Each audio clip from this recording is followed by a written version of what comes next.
And start it again. No! Excellent. I deliberately waited a little bit longer. It goes through like 3 ticks before you're live of different stages, and Bartandalus always starts talking at like tick 1. So most streams start with like Ographer.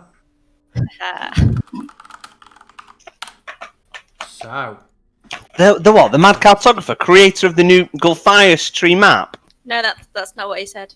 The very same. Oh, I've been made to hydrate already. But is it hydrate when it's coffee? That's a good point. I've got a White Russian held off to one side as well. His name is Vlad. So, who wants to remind me what happened? Eternal night. Probably. Maybe just a little bit of night. Yeah. We don't know how much night.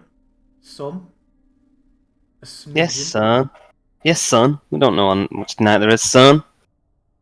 I said some. Not some. Okay, yes. So, the morning came after you burnt off half of Strahd's face using the holy symbol of Ravenkind.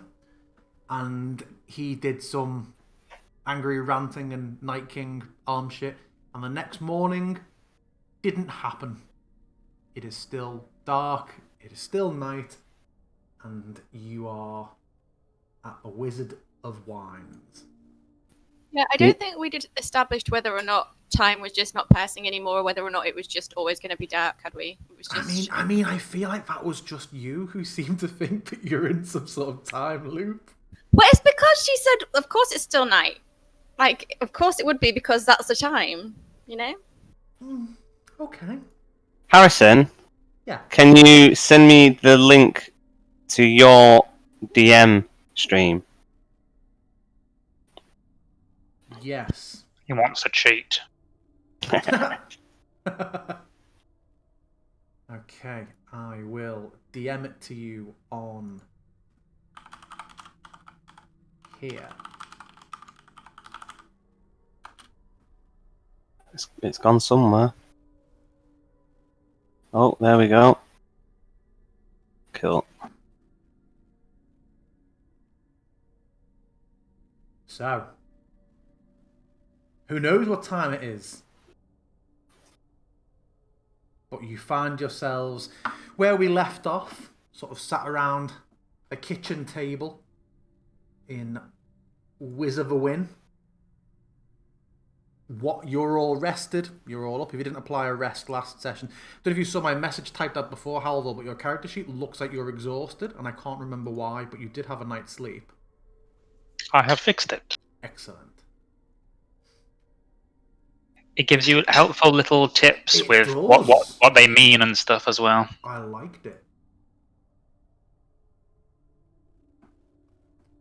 So, What are you planning to do? what do you think, guys? I mean, the plan was to continue back to Valaki, so we might as well continue with that plan. I don't see how this changes anything. Although, Cora, you should definitely look around for some arrows. That's a very good idea, Halvor. I think I will do that. Thank you for reminding me. That I sounds believe like if you spend 60 seconds looking for arrows, you should find at least half of them. Even if it's dark. Disadvantage. No! Did you actually shoot any arrows? I thought all your stuff was magic juju. Did you use any? She shot so many arrows, she almost ran out. She has 6 arrows left. Oh, shit. Once I had the bears out, it wasn't any more magic. The bears just did their thing. That's true. Yes, you spend some time searching. Not with disadvantage, because you can see in the dark very well. Ooh. And you recover another 6 arrows. Thank you. Harsh. Oh, okay. This all looks different. So, where are you all thinking then? What do you think about Andalus? Alvor says the plan was Vallaki. Remind me why and when the plan was Vallaki? It's fine if it is, I just didn't think that was. So we're going to go back to our house, reconvene, grab some stuff before we went off to the Selenka Pass. Ah, it was a pit stop, was it? Okay. Yeah. For some reason I thought you were coming here on your way too. Oh, we definitely need some more shopping, I think, before we do that. We only made our shopping list when we got to the Wizards of the Wines. Of course. And there was the potential for maybe revisiting the boys over at Argenvost Halt if we want to do some of their things. And we need to speak to Laura. Yeah. Yes. Haven't done that since she regained her voice, really. Maybe she's not regained her voice. Who knows? Bartenders looks up from wherever they are doing whatever they're doing and says, yeah, I think I don't want to be hanging around too much of anywhere, to be honest. I think we know we're heading up to the Selenka. We know why we're heading up there. And I feel like the longer we put things like that off, then the more chance there is that Strahd and the rest of them are going to take us out before we get a chance. It feels like the Amber Temple is our only real option to do anything about our current situation. Sounds good to me. Get some supplies and head off. I'd maybe skip on Argenvost Hall for now. Fair enough. Do you not think that we could benefit from the extra manpower, though? Well, I'm not sure they'll come with us to Argenvost, but long term, we should definitely help them and keep them on side, but perhaps other pressing matters. Yeah, I feel like we need to try and buy ourselves some breathing room. I don't know what we're going to come across at the Amber Temple, but hopefully that. I think any trip over to Vallaki should be pretty short-lived. Get in and get out. I don't fancy hanging around much. Keep on the move. Very well. Shall we head off? After breakfast, of course. You were already having breakfast, remember? I think Adrian started Excellent. making it while you were all. Once it was established that something wasn't right, and you're all basically window peering. I think he rustled up some grub. So we've eaten, or he was in the midst of doing. You were in that? the midst of eating when we ended last session, so it's fine to say that you finished. Unless there's any specific breakfast-related shenanigans anyone wanted to do. Bartandless won't eat. I think he is very distracted and his mind is elsewhere. Kind of like seeing him, he's constantly fidgeting and kind of like touching at his amulet, his Lathander. He looks like the world weighs heavy on him this morning. He says in air quotes. With a U. Yeah. Better have some lunch, Bartandalus, otherwise you're going to be super exhausted. I don't feel like eating, but I'll take something from the road. Very well. Well, let's head out. I hope we're ready. It's going to be one of the darkest journeys across the Wolf Run that we've had. I think we'll be fine. We'll be fine. So, to confirm, it's yourselves, Ez, Casman's coming with you, isn't he? And the wagon.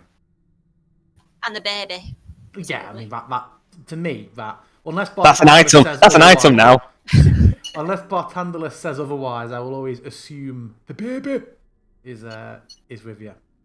I want to Yeah. give a sneaky kiss on the cheek to Muriel on my way out.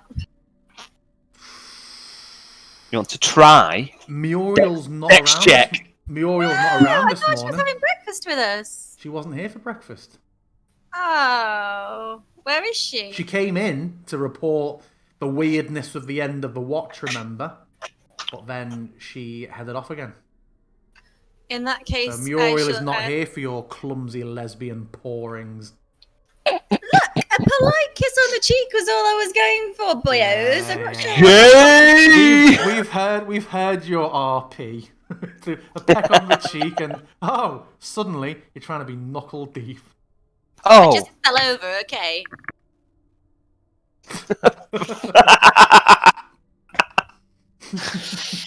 In her absence, I would like to make sure that her family will pass on the message that we are gone and that we hope to see her soon, perhaps in Vallaki.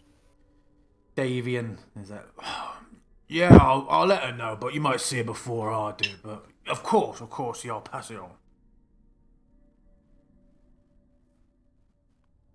He seems distracted as well. Everyone is very distracted by the bizarre celestial event occurring outside the window. Remind me how long it takes us to walk to Vallaki normally? Changes every time we do it. Does not. It takes about 2.5 hours. To Vallaki from the winery? On the wagon. Well, people are walking alongside the wagon, aren't we? Like I said, changes every time we Depends on what speed you're going. We're running the entire way. Marathon. Bartendler's just burning all his spell slots, casting haste. And Halvor just being really fast.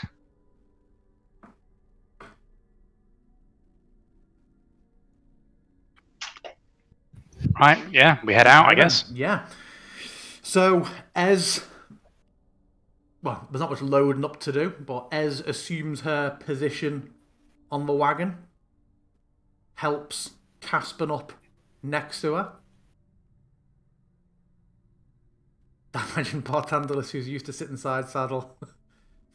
Hold on a minute. You are presuming I'm letting Caspin. So yeah, you can pull Caspin out and make him walk if you wanted. No, that's fine. So where's everybody else? I'm leading the way as always. Then I will bring up the rear. I will.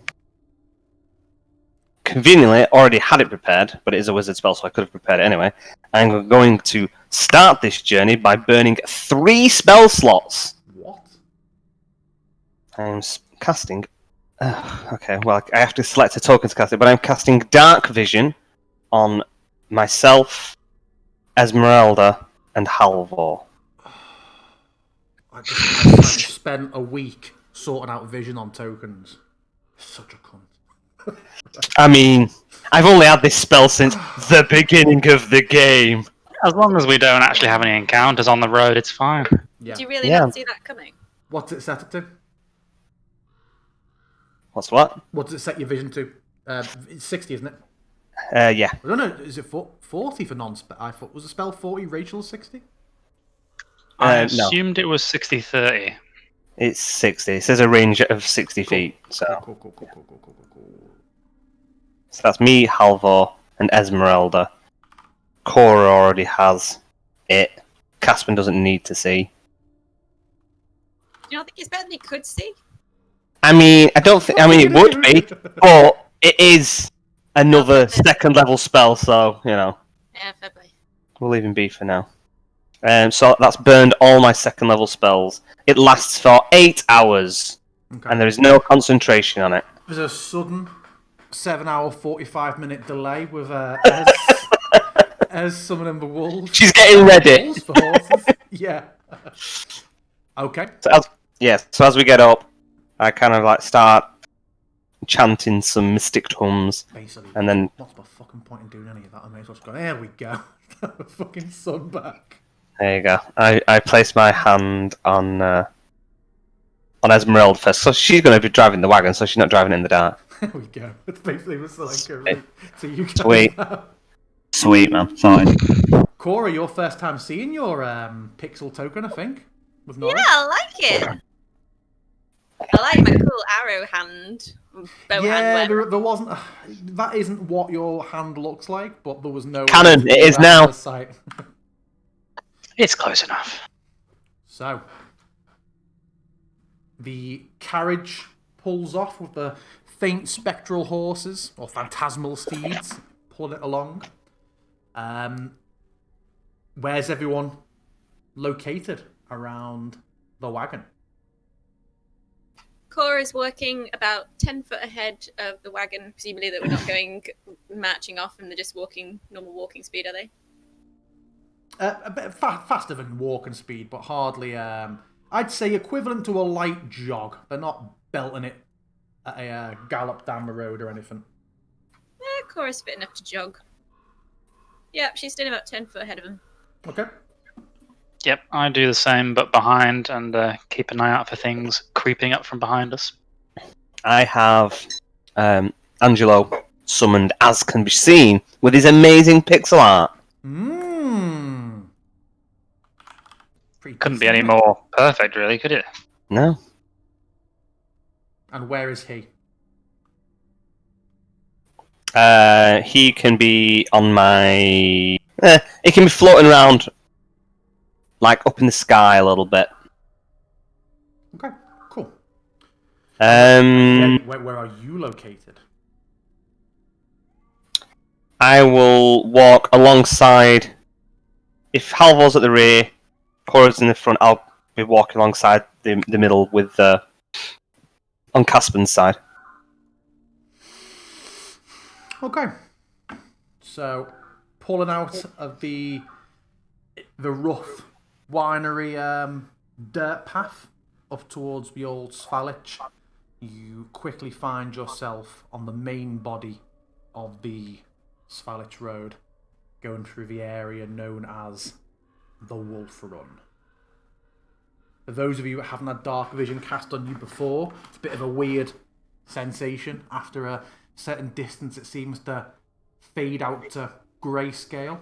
Everything's very sharp. You can see everything fine, but it's just sort of weird, a bit muted, the colours you see after a distance. Is there anything anybody wishes to be talking about as you trundle along that road? Oh, it's a very impressive bunch of spells, Bartandalus. I'm surprised you didn't just cast light.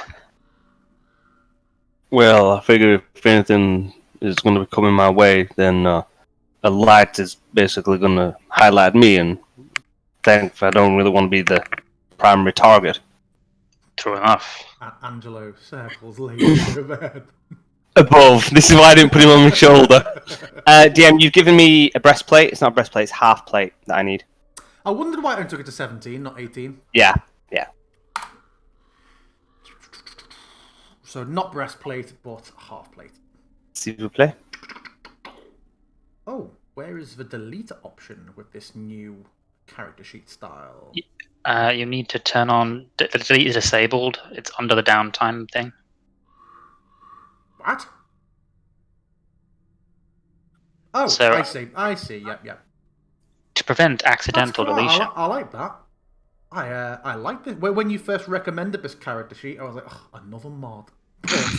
But that is very good. Half plate. Yes, please. Half plate armor into Bartandalus. And how do we equip? Oh, there we go. Business. There we go. Cooking with gas now, guys. Now I can cast light. Now I can be the target. Bring it on, bitches. Brill. So yeah, you see, is there any conversation going on? I think Halvor was probably mostly concerned with keeping a watchful eye because on edge after the attack on the winery. Yeah, ditto with Cora. She is all her concentration on the road ahead. Okay. Are you going to make separate survival? Well, in that case, if you're leading the way, does one of you want to make perception and one of you want to make survival if you're leading the front, Cora? Shall I do perception then? If you're leading the way, you should be doing survival if you're ranging ahead. And Halvor, if you're at the back, having a bit of a goosey gander. If you want to do perception. Oh, those dice are so... beautiful. So pimped. Yeah, they are. Okay. That was such a bad roll. The snow is bit heavier than it has been. It's certainly sticking more than it has. Remember, it rained a couple of days ago when you were arriving at Ravenloft, and that seems to have shifted a lot of the low frost that was sticking around. But now this is heavier and seems to be having more of an impact and holding its ground a bit more on the floor. Useful for tracks, though. Corey, you can see mostly unblemished, the snow over at the edges of the road. You catch as you're walking along just a couple of innocent enough, recognisable sort of game tracks. You see a couple of small deer at one point and a single set of tracks that could maybe just be like a large wildcat, not like tiger size, smaller. Other than that, nothing else. Smaller than a tiger, definitely. About wolf size, or no? Like bobcat? Yeah, bobcatish. Okay, not a wolf. No. Come on, by this point, you can probably identify the individual wolves by their prints. You're not going to go misinterpreting wolf prints. Imagine wolves walking along with like fake shoes on now. 2 wolves in a trench coat. Yeah. Halvor from behind, nothing. No, just looking around, eyes to the trees. You're aware you're in the wolf run. You know which way on the road the wolves seem to originate from your left as you're travelling in the direction of Vallaki.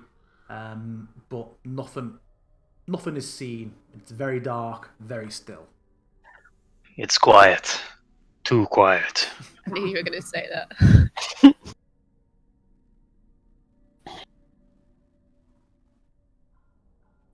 Let's just keep going. Don't worry about it. Don't think about it. Just keep moving. Quiet's better than anything else. And Barty's got just constantly looking back and forth into the trees, on edge.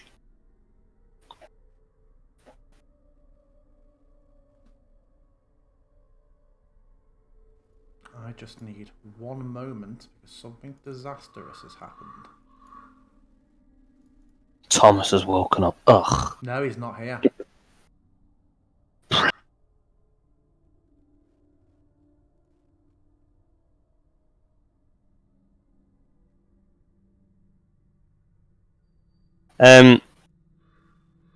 While I'm going, I'm gonna take out. I'm just gonna pick up a stone as we're walking.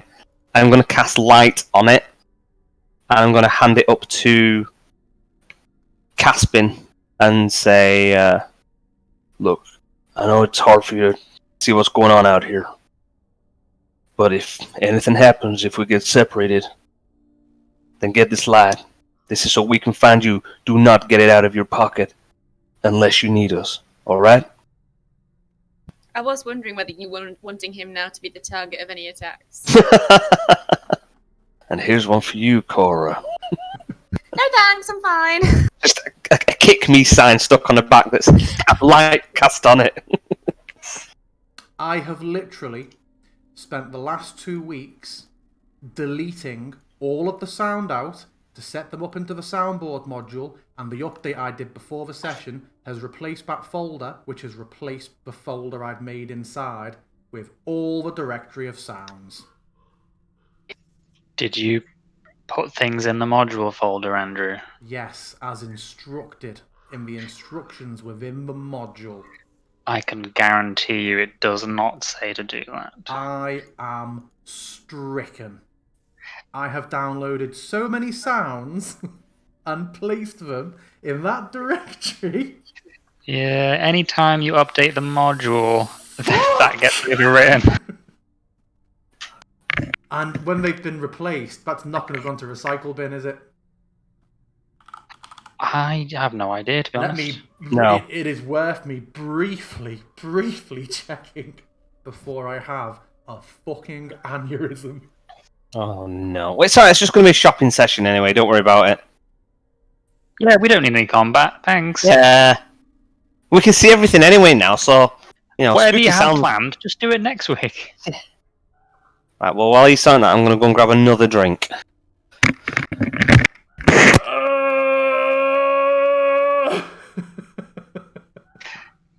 From that noise, I can tell everything's fine. I'm fucking gutted.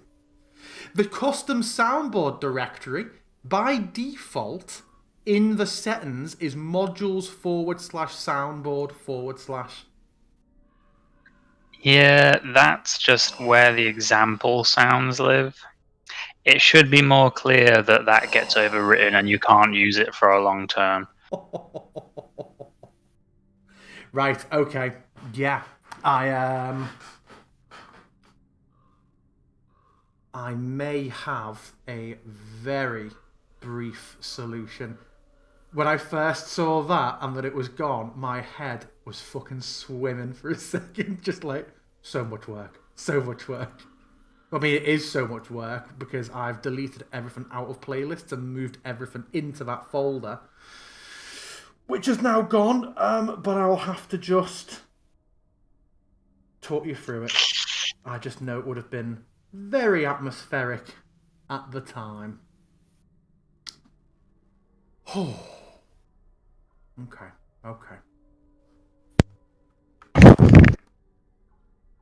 Did you hear what I said with Caspin? Oh yeah, Well, I was still here. I was just. You just sorting, concentrating. I was just vomiting. Oh dear, this is all gone. Yeah. About 2 weeks worth. About 2 weeks worth of sound movement. It's okay. Like anything, I will just have fun organising the sound better next time. Yeah, there you go.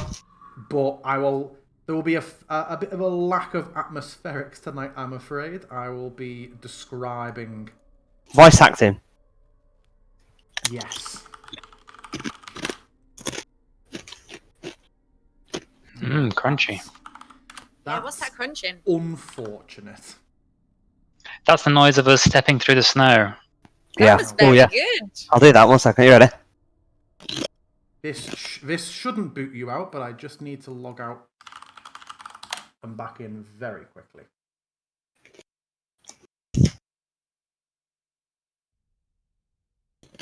Excellent. I apologise if you were booted. Alex with the sound effects. Pretty good, that. What are you munching on? Sunbites grain waves. Oh, I'm a bit disappointed. I was hoping you'd say something like Doritos or something decent, you know? Have you ever had Sunbites grain waves? Yeah, not impressed. Chili sunbites are pretty good. They are the superior sunbites. What about the So, pop yeah, so just to clarify, you gave Caspin a stone with light on that he wasn't to go waving around, but was just Put it in his to pocket. like... Yeah, so I presume, like, if you separated, you could message him to, like, whip it out, flash it for a second. Yeah. He just needs to Ragnas glove it, and then it'll be fine. Excuse me, I get criticised for my dodgy comments, but you're allowed to say that a young boy can whip out and wave it around. Why? What do you mean? Yeah. I don't get what you mean. You are What's such a filthy what's the joke? woman. What's the joke? I don't get it, Andy. Because he hasn't got a whip. Yeah. Yeah, that's what I was talking about.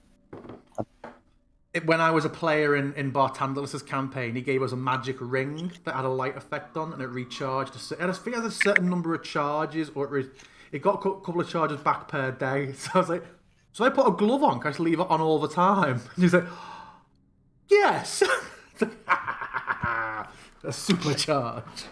In fairness, reality is it should cast the light spell, which only lasts for 1 hour. Yeah. But I think I overlooked that when I'd made it. I was like, nice! So yes, Caspin receives the light stone, which he puts in his pocket, and you continue trundling along, keeping your eyes, well, looking around to see what you can see. Sometime later, about halfway towards the next river crossing. I get all the rivers in Barovia so mixed up, other than the surf falls. I can't remember if it's Ivlis or Luna. I think it's Luna's Luna way actually. south. No, Luna's way south, I innit? think Luna's the one that goes from Berez up, so it would actually be the Luna River, I think. I'm sure one of my particular viewers will type it out and tell me because he knows the module inside out.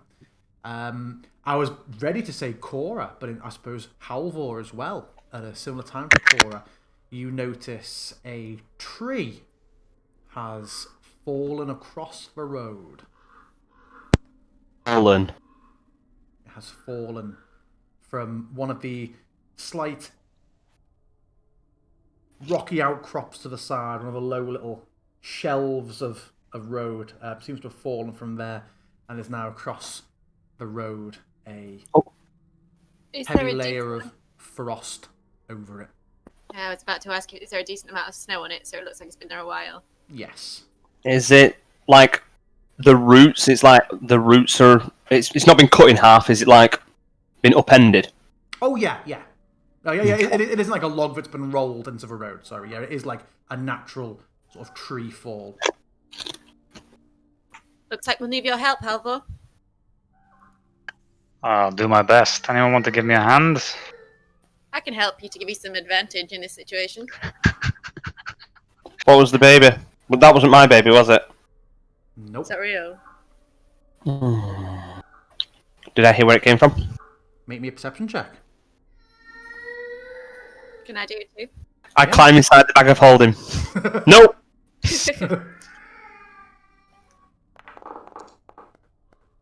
Ooh, how do I roll it now? Is it that loud? It is a loud cry. I was rolling from the wrong fucking thing, like a dildo. Perception check. There we go. A bad I was trying to roll from the party. I'm like, why have I only got 10 strength, 10 dexter? I shouldn't have 10 strength. I should have 7.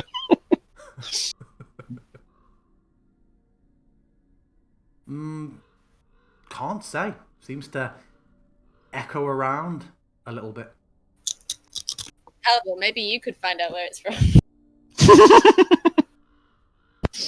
Me and Bertie seem to have some bad hearing today. Waxy ears, you know how it Caspian is. just seems to like immediately shoulders up, just looks at you, kind of like wide eyes. Poe. He looks in my direction. You can't see me. Oh yeah. Is it pitch black? Is it pitch black for It's him? near enough pitch black. Oh yeah. So you can see a bit of a silhouette of me moving with the wagon, I guess. And what little light is drifting down, depending on the height of Angelo up above? Oh no, it's really high. It's not coming from the bag of holding, right? It is certainly not. It is coming from an indeterminate distance to your left as you are heading down the road.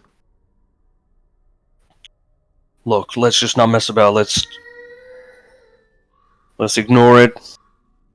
There's nothing cries like that in these woods. Come on, Halvor, let's try and move that tree quickly. Halvor tries to move the tree with Cora. I will also try and move the tree.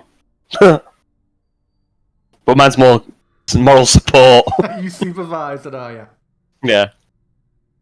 Okay. I'm kind of like distracted. I'm there in body only. I've got 7 strength. I'm kind of very distracted by whatever's going on in the trees.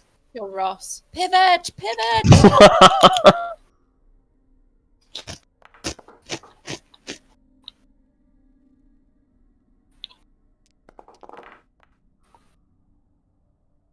Okay.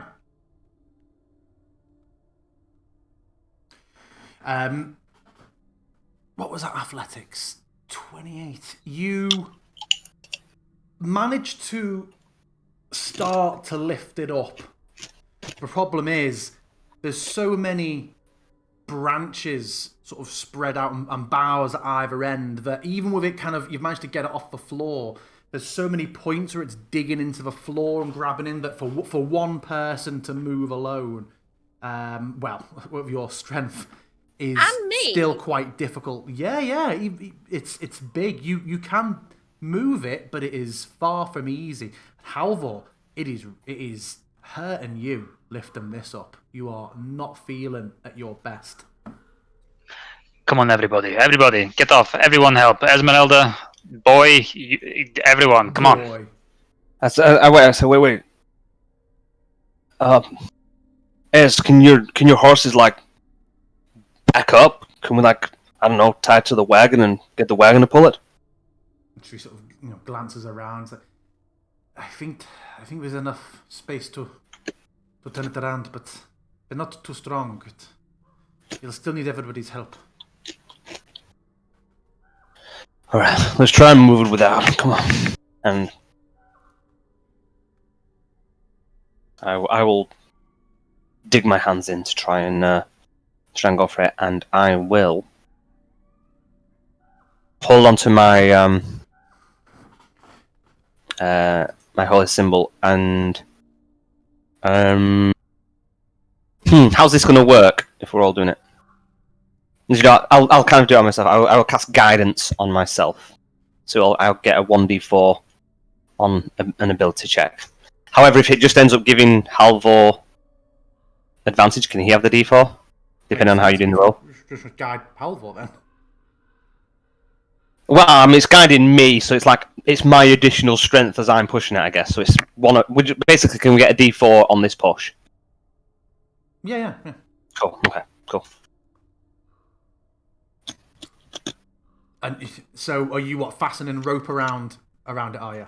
No, I don't think we're going to bother. I think we're just going to try and get all hands on it first because it's probably just going to take a while to actually tie it around, move the thing around. So I think moving quicker is better. Helvol's right. Let's just try and move it. Okay. So, who's getting it where? Is Ez getting off the wagon? Yeah.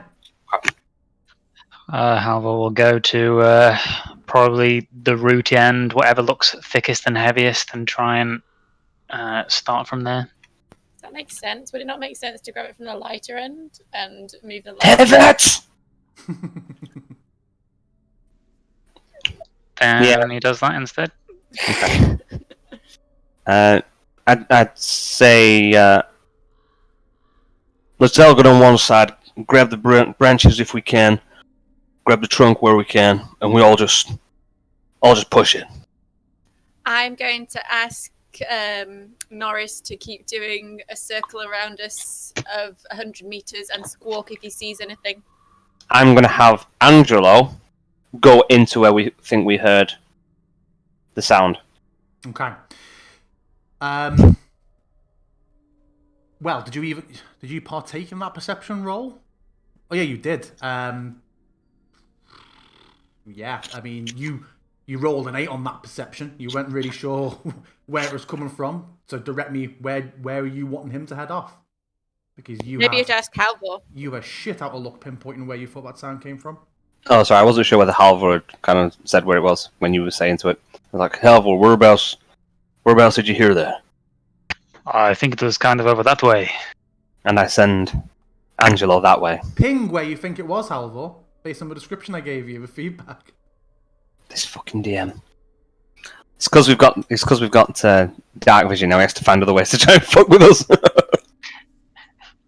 I'm imagining us walking towards the camera. So yeah, if it was if we were walking away from the camera, it would be over there. I'm not seeing your pings. They were right. The right place. It was right. Yeah, exactly where you thought. Mm-hmm. Okay.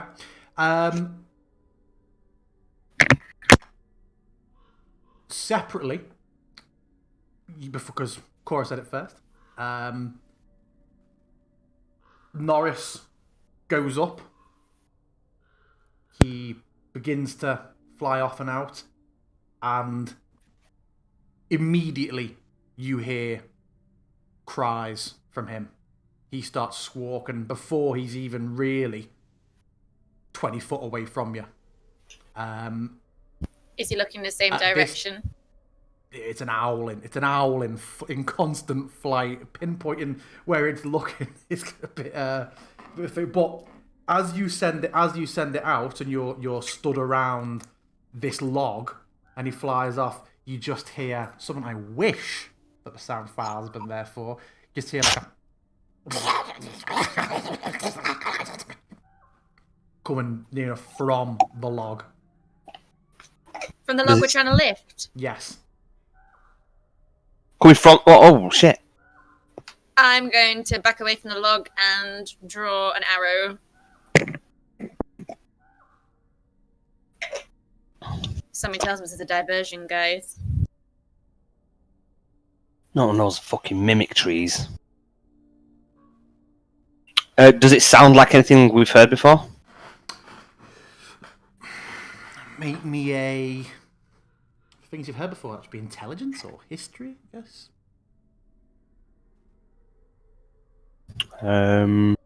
See, Which one do you intelligence of a recall, I guess. You're not looking for knowledge of things you've researched. It's specifically, do you remember hearing this before? Sure.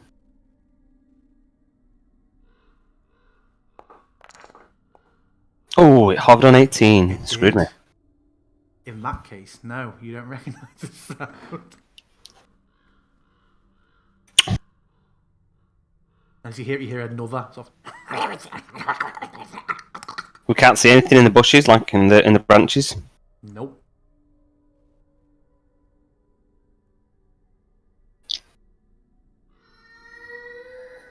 How thick is this tree? Let me show you. Loads up the Gulfias map. You had your hands in this all along. The cry is definitely not coming from the tree as well, right? Correct.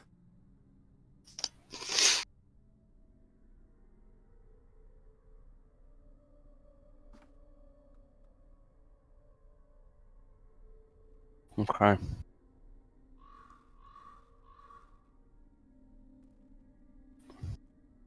Well, I imagine if we were dragging it, we'd all be on the other side and like pulling it away, I guess. As opposed to pulling it towards the wagon where there's not a lot of room. Halvor, Mm-hmm. as soon as you step around, like No, that, we're already on this side. That's what we're saying. No, you were all stood here, describing what you were doing. Halvor's just gone to move around to the other side of it. No. I just said I think we'd have all been on the other side if we'd have been pulling the tree away.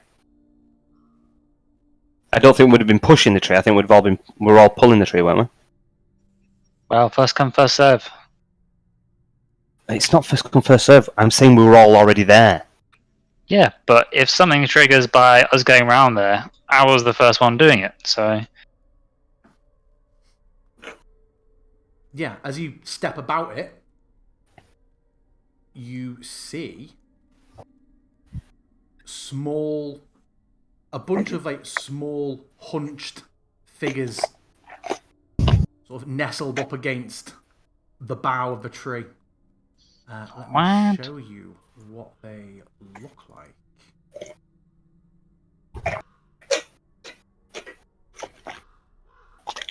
Hopefully it only opens with once. Oh, Jesus. That's a star spawn grew. Does the fucking name show up? Yep.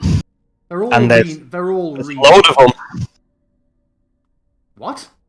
There was like six pictures loaded up. Oh, it's better than the usual 40. And I accidentally closed them all. I think that problem has been fixed, but you need to uninstall the mod and reinstall it. So they look that horrific. They do look that horrific. They are small. They are about sort of just under hip height. And I thought Show Me Art in the past, I tested having it, but it didn't bring the name up. So that is unfortunate, because that's a feature that I enjoyed about that. I'll have to go back to renaming things. I'm sure there is an option for it somewhere. How irritating. I mean, if it means anything, I've never heard of them. Not a clue what they are. I think they're Xanathars? Okay. Halvor cries out, "Ah, foul beasts!" And he's gonna start swinging. Well, shit. In that case, then, let's all please roll initiative.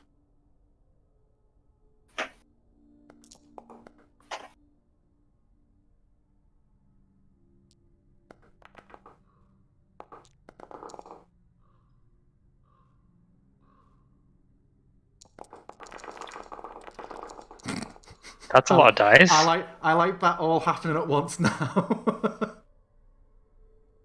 I'm not sure why we can't see your dice. I looked through the settings and I haven't noticed anything. You didn't see all the dice go piled onto the screen, man? No. Nope. Didn't Well, see your dice last week either, You though. just said that's a lot of dice. We I could hear it. Oh. Yeah, that is stupid. I'll investigate.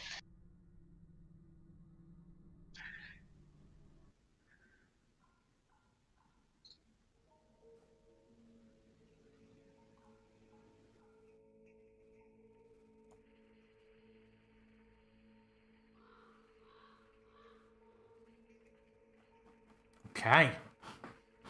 Combat is begin.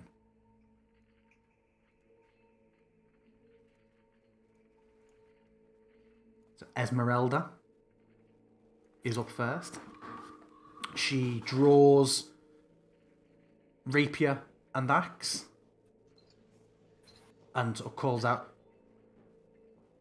"Who will remain with the boy?" So glancing back at the wagon that you can all see, but just has like a very nervous, wide-eyed looking Caspin sat on. I can stay with him and shoot from here. And I give Cora a nod. She nods, Esmeralda, and moves down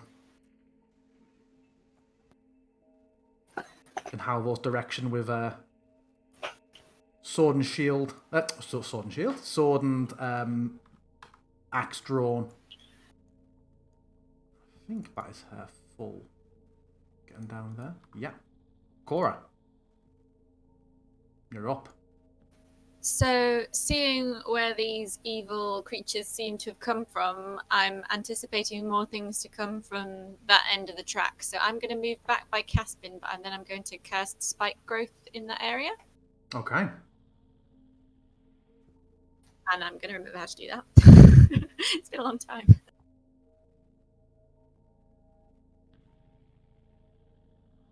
Remind me, it's creatures you choose, isn't it? Spike growth. It isn't going to get Halvor. No, I think it might get helpful. Yep. Nice. But he's told me before that he doesn't mind me casting Spike Growth on him, so I'm going to do it anyway. This is the one time he minded. Remind me, is it 1d4 for every 5 foot we travel through it? Let me read. It's 2d4 piercing 2d4. damage for every 5 foot.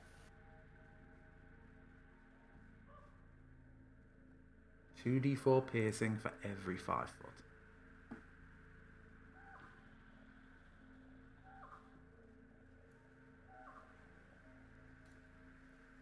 Okay, yeah.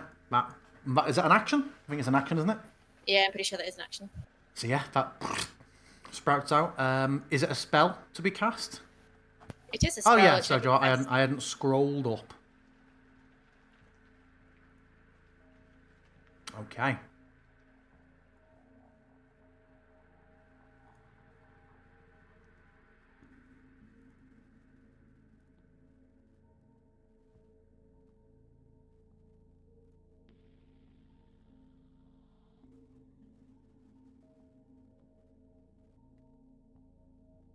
So Halvor. Is it me? Yeah, No, I'm gonna. No. Oh no! It's being done to you. Oh no!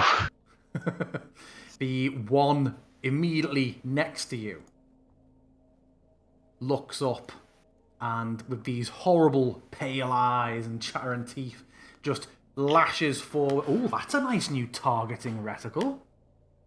I like that. Is that Should we be able core to or see an add-on? these guys? Should we be able to see them in the combat tracker? No, I think they are hidden. You And should be able to. They were hidden going in. If I toggle visibility, does the one in front of you now show yes, Yep. up?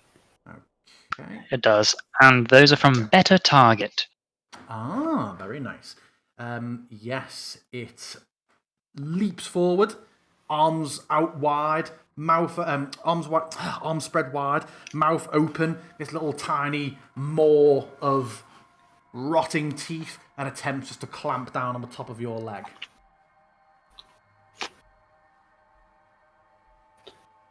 I read that as confident bite then. Misses. Okay. And then it'll... Oh, no. Target Halvor as well. And then it just skitters around Halvor a bit. Halvor, you are up. Okay, I'm going to open with trying to slam it with my shield.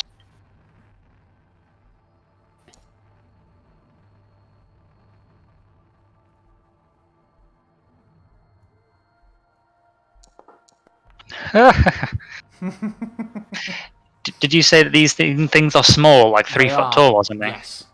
Did Don't know why. he move though? Did he get attacked for moving? No, because he did not move out of Halvor's range. He's moved around him. Don't know why No, Angela by is me. there. By the spikes. Oh yeah. He did. Yes, actually. Thank you for remembering. How many squares? He moved 2. 4d4. So Corner 10 the- foot, yeah? Mm-hmm.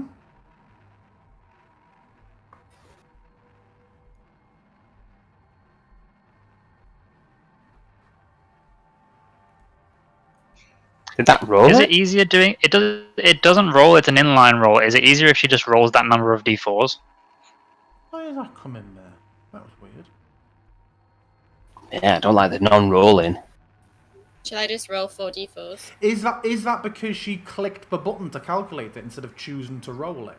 Yeah. 'Cause you've She's got a always you've macro always where it gives a manually- drop down. Oh, right. Oh, did it take the average? I don't know, man. Shall I just roll 4d4s? I mean, you can. I've applied the damage now, but if you want to re-roll okay. it, you can.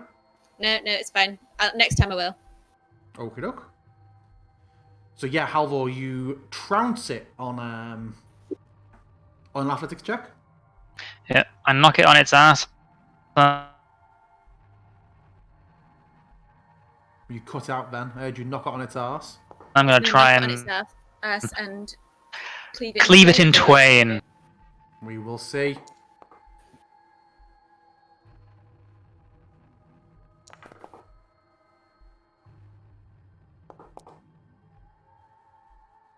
It is kill. It is die. It is Whoa. die.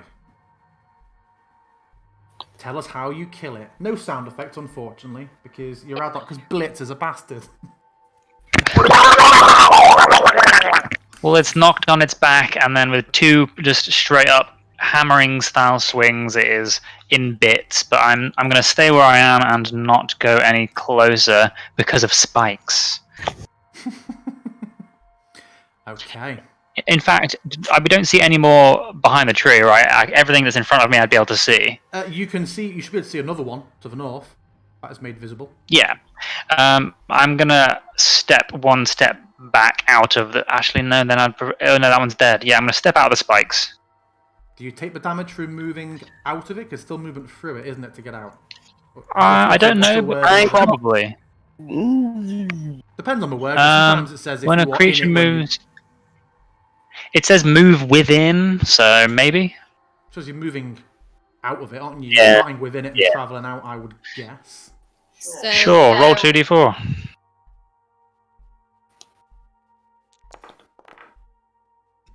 I have applied that. Excellent.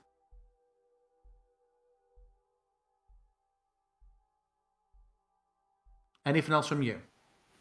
Nope, I remain there.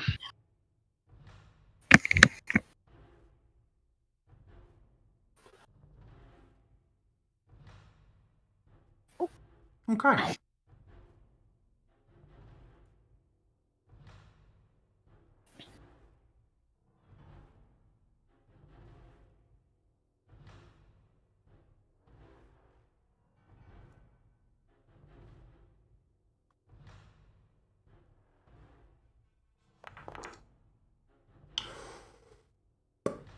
Okay. doesn't hit Halvor. Everyone just hears. And Cora, you cry out as something stabs you through your left shoulder. Oh, she's here. And you feel it come out the other side. No! I need to roll some quite big damage. You take 21 points of piercing damage, Cora. Stitches! And you are grappled. Oh yes, of course, yeah, concentration. Oh no! Hovered on a 19 to tease you, then I saw it. So yeah, the spike growth snuffs out. Cora, can you please make me a DC 15 Wisdom saving throw?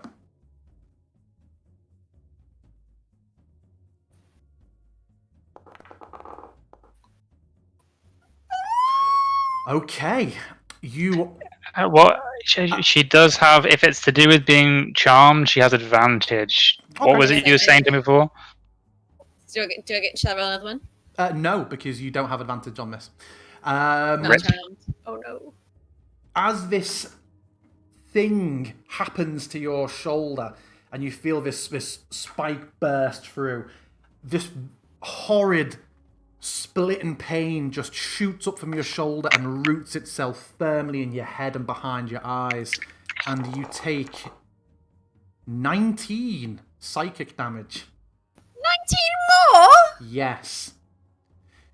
Everybody else hears Caspian call out for a second as Cora, you are wrenched away from the wagon and sliding across the floor by your back. You are dragged until you hit the wall hard and you scrape up the wall, and Cora just basically horror film on some long and is dragged out. And Cora, you see, I can't share this with just you, I don't think, but you find yourself being dragged towards this.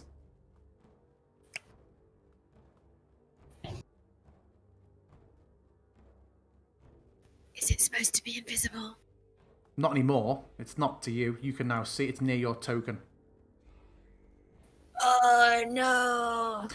I would have definitely Okay. screamed, so I you hope are- someone would have realised that I have been dragged away from Caspian. I would have had a Yeah. long scream. You hear Caspian going, "What is happening? What is happening? Cora!" I think that the breath would have been too knocked out of me to reply to that. I'd have just been screaming. You begin to hear from both sides of you now, as well as behind the tree.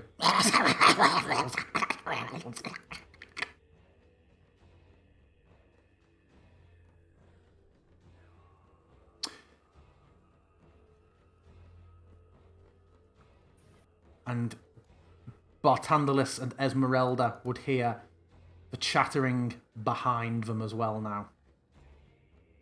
Does Caspian have a weapon? What did you give him outside? I know it was a holy symbol you gave him, wasn't it?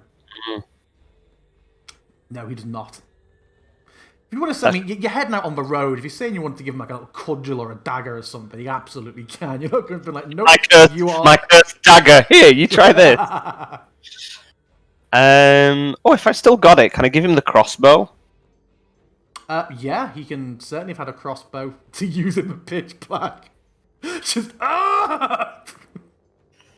just shoot Cora. Ah, I fucking would as well. How high up is this cliff? About 15 feet either side. 15 feet. Okay. This is basically the same.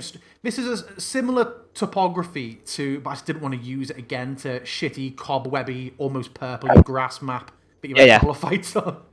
Okay.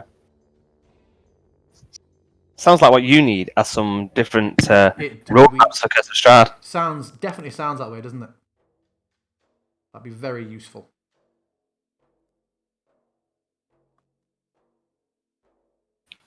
Does it look like from where Halver is that leads up onto the ledge, up onto the ridge? You do definitely start to see a bit of an ascent. Okay.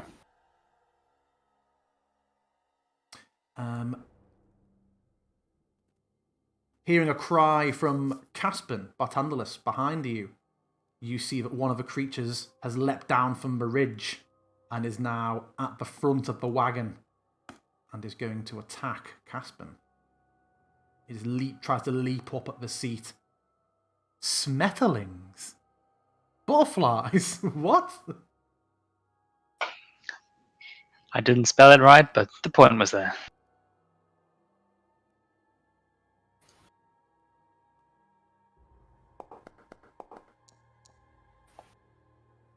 They're just Cornish pixies, that's all they are.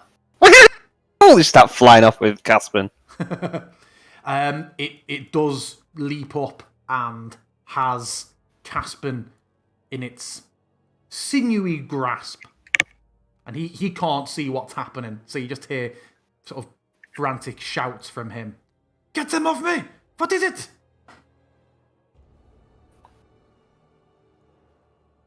Meanwhile, Bartandalis, you hear a scraping of bark and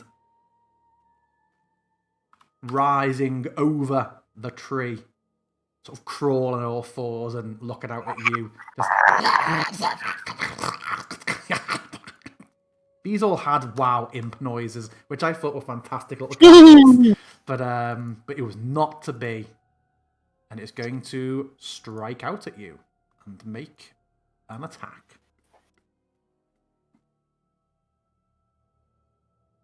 I said it's going to make an attack.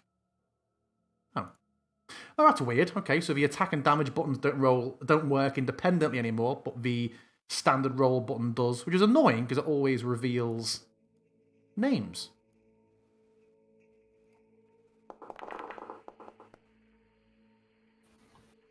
Does it? Or are you doing something about it? I don't know, can't see whether it's hit or not. It's a public roll. It doesn't show up in the... okay, 19. I will cast shield as a reaction.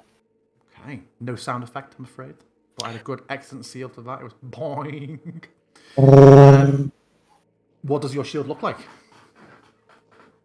Well, who knows these days? Actually, do you know what? Because it's not a holy one, so it just erupts as it's like a blue shimmering skin. So it just kind of like, it's not like a Doctor Strange type shield. It just kind of just goes straight all over my body like a little silvery bluey film. Machines. Yeah. It just kind of like flashes as it kind of impacts on me. Okay, yeah. And you see it just sort of like, although they're almost like these sort of Cornish pixie comical look, there's no, there are cackles out of them. They don't look like there's any mischief or sort of humour in them. It just these white eyes just sort of snap up at you as its teeth keep closing around you and just don't seem to have any effect. And it just...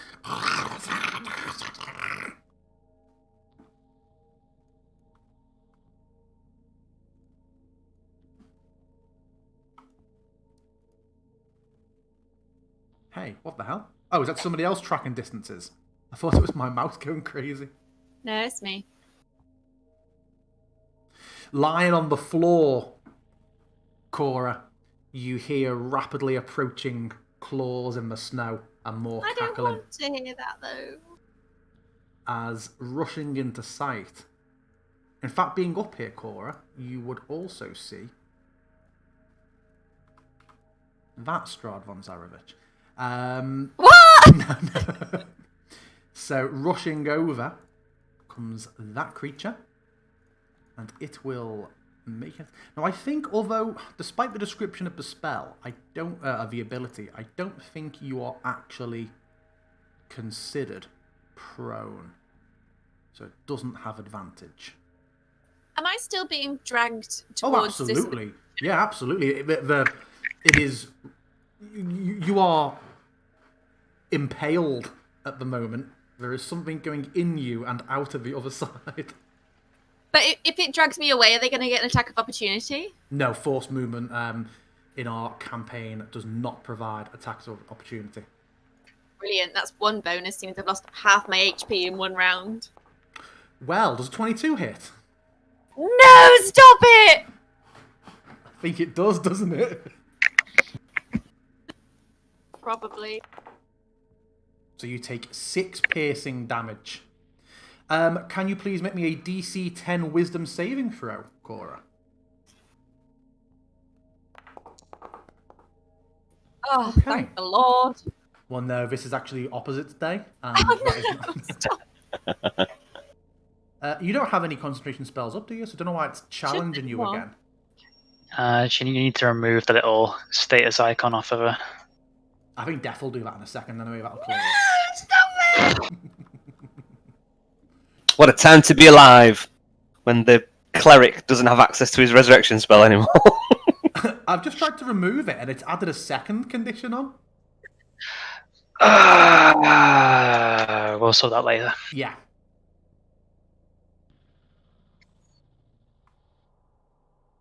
Bartandalus. Oh. Okay. Oh, how unfortunate. Actually, What? not Bartandalus. Esmeralda, because otherwise it would just run up and stop 5 foot away from you. Ambush! In a minute. So yeah, instead of jumping down at you, this one jumps down at Ez.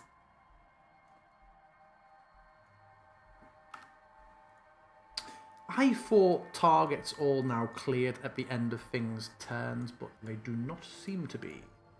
My believe they settings clear when they person is die. terrible. Oof. Well, specify that preference beforehand. And misses her as well. When is Bartandalus? There he is. Oh yeah. Now it is Bartandalus' time. Okay. I will see what's happening with Caspian and I will start moving over. I'll take the attack of opportunity. My armor class is currently Plus 23. 5. Yeah. Let me have a look. Ba-da-ba-da-ba-ba. Yeah, no way. Okay, 1, Feel another clink against the 3, back. 4. Do you see it's like starting to scramble up the side? No, it's on him. It's on him. It's on him? Yeah. It's sort of got its fingers around his neck. Okay, then I am going to kind of like trying to kind of like reach at it, and it's like kind of like moving around, like scrabbling at him, and he's kind of flailing a bit. I'm just going to put my hand on his leg, and I'm going to cast Protection from Evil and Good on. Right. There's still only 2 chatterlings on the combat tracker, by the way. Oh yeah.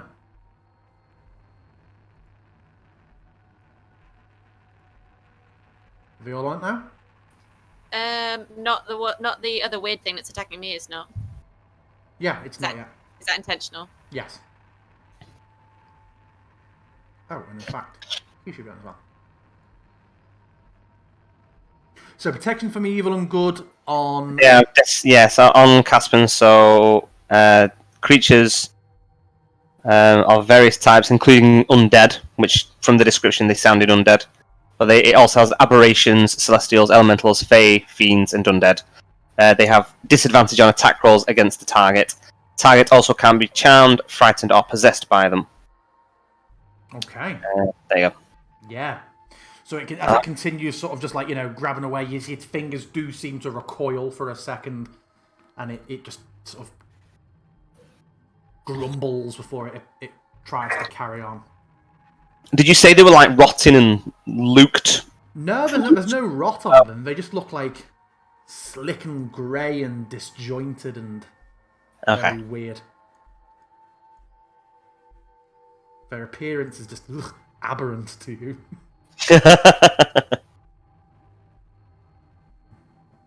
Anything else from you?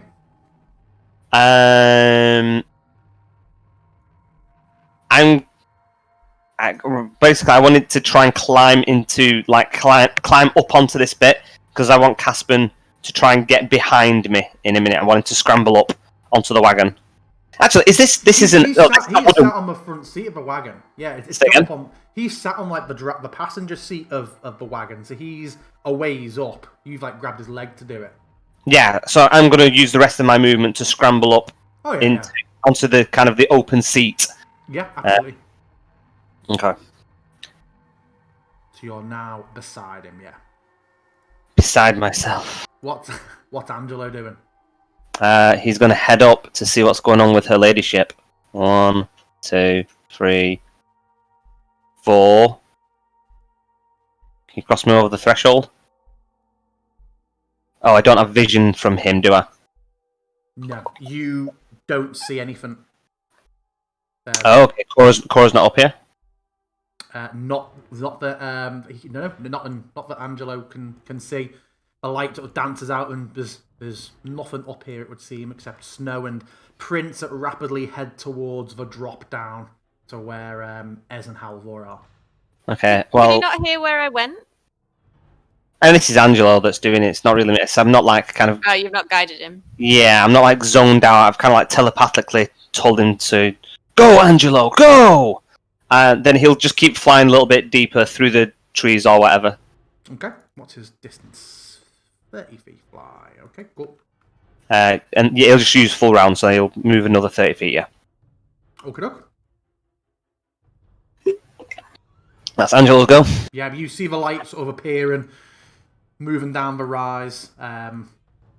He doesn't report anything back to you, other than Ez and Halvor's engagement from a different angle. Sure.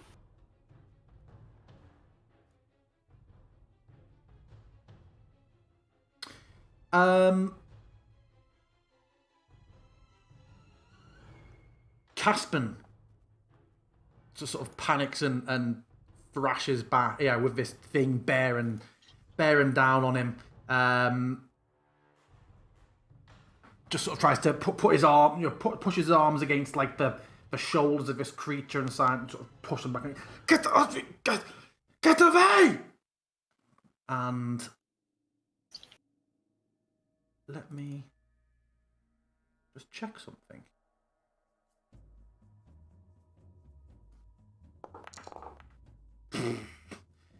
You see a faint sputter of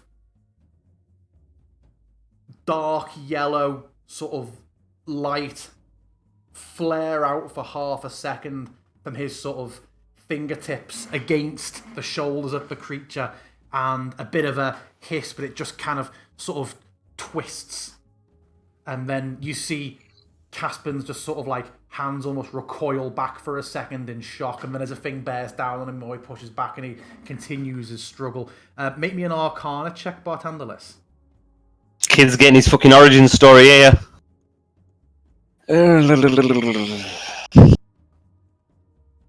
With advantage. Okay.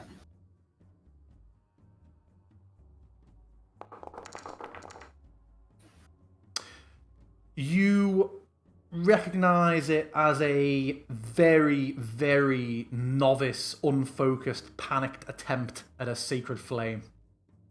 Ooh. Okay. Okay. Top of the round. Esmeralda will attempt to strike out at the chatterling that is assaulting her.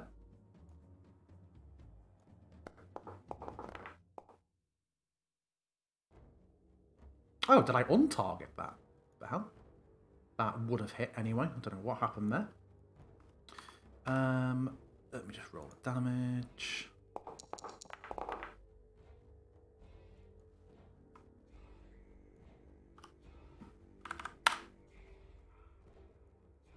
Let me try and do it properly this time.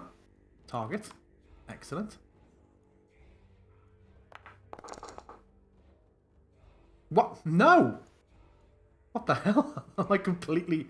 Oh, do you know what? I think deselector is not... Right-click behaviour is being a right pain at the moment. Right, that would have hit, but now that damage would roll on Halvor as well, so I'm not going to do that. Let me just roll the damage for it. Right. It is changing the target back to Halvor. I have untargeted Halvor. He is in no way selected. I select the enemy. I open the attack up.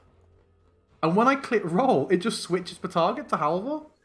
I can see the little dot jump over to me. What the fuck? Okay. But isn't like you haven't put some weird effect on for Sentinel that like redirects attacks or anything, have you? No, I've got an idea of what it might be though, because technically this is a thrown weapon, and I think thrown weapons, although it's supposed to, if you've got a target on it, it shouldn't do anything. Oh, but I've no idea. Okay, very weird. Let me roll the damage. But you might have to you have to undo the damage, I'm afraid, to yourself. Oh, that doesn't roll. What the knew I shouldn't have fucking updated these add-ons. Jesus Christ. Let me try and move you out of range of her. And I'm going to move her more in its range. These add-ons. Christ.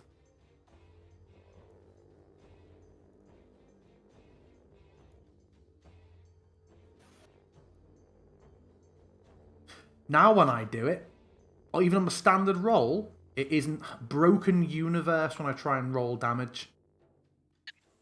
What a dramatic error. I think you probably need to refresh your page. How do I refresh as a DM without closing and coming back in? Just the escape and reload application. Good grief. What a total drama. Right.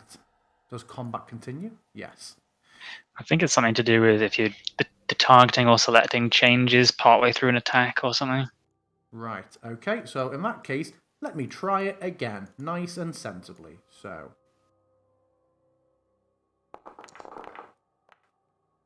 Good. Does the damage work? Good. Excellent. So yeah, she lashes out. It does not look good. She fucks it up a little bit. Cora, before you do anything... Oh no. Is this thing over here going to come and attack me as well?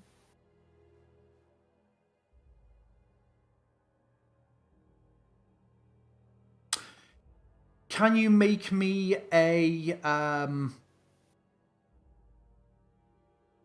What is it to escape grapple, Halvor? It's athletics or acrobatics, isn't it? Yes. Can Which one am I you... better at? Pardon, Cora? Which one am I better at? I don't know, but you need to make a DC 15. Then I'm doing acrobatics. Okay. Yeah, baby. You manage to just, with a sickening... it really hurts to do, but you just manage to grab the rope or whatever, the spear, and you feel that it's like fleshy and springy, and you just manage to slowly, with this horrible sucking like plug noise, just pull the harpoon out through your back and out the chest, and you just see this horrible little hook, well, this horrible little slightly barbed spike on the end, and you feel the blood just come gushing out of your shoulder. Yeah, you have pulled the spear out of yourself, and you are no longer grappled. Oh, small benefit, I suppose. Okay, well, then I suppose I should attack the one that's next to me.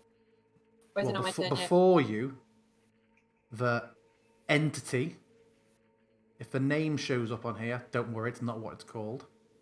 This appears, and just as you pull the spike out of you, just looks at you with those eyes and just emits a... So that's what's crying. Well, that's not creepy at all.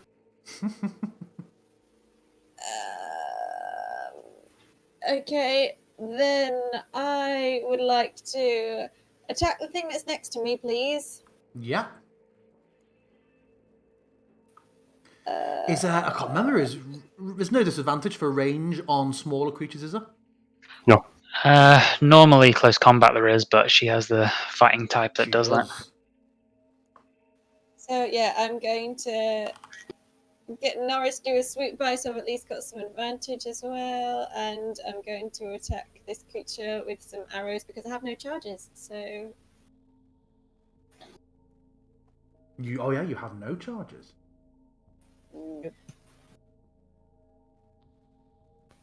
there's no Norris here, is there, to indicate where he is? No, you sent him off 100 meters away. Well, to be 100 fair, feet. 100 feet.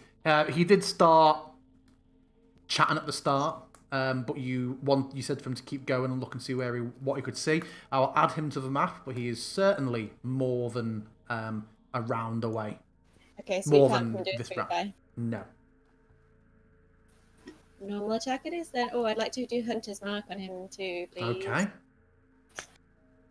Escaping from a grapple at the start of your turn. Does that use your action, or is that just part of? Escaping a grapple is usually an action, but you often rule it differently, so I didn't know what you wanted to do. Let me have a look at the wording of what it did, because yeah, you have to. Let me have a look.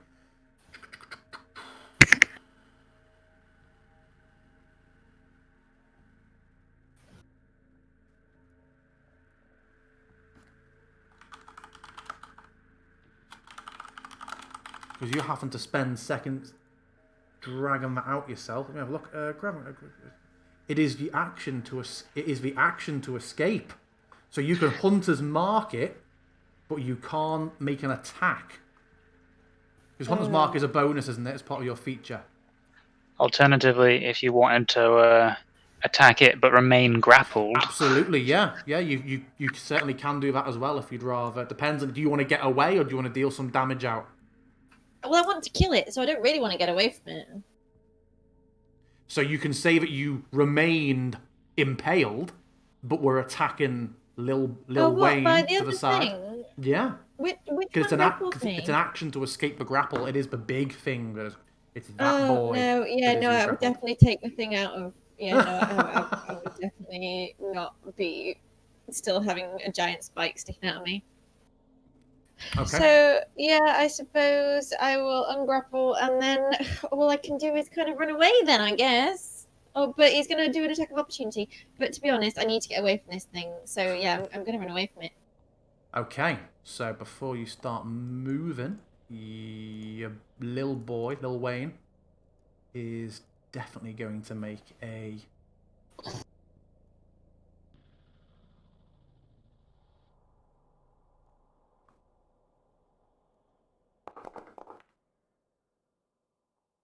he didn't hit himself either. Yeah, the bite misses you. Excellent. In that case, I'm going to run. Can I run down here? You can drop. Yeah, it's only like down? 10. It's like 10 foot. You can just drop it as part of your movement. Oh, okay. So yeah, I'm going to run to here then, and I'm going to stay with my back against this wall, but looking upwards at whatever might come over at me. So yeah, that's what I'm going to do. Okay.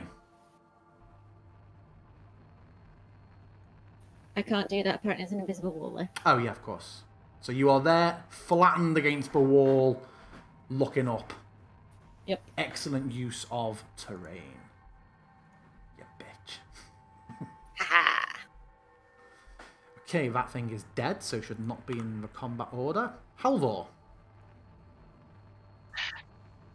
So I immediately turn around and I'm looking toward the screaming, and I see Cora clambering down the rocks. So as she appears to be alive and stuff, I'm going to start trying to crunch some small creatures.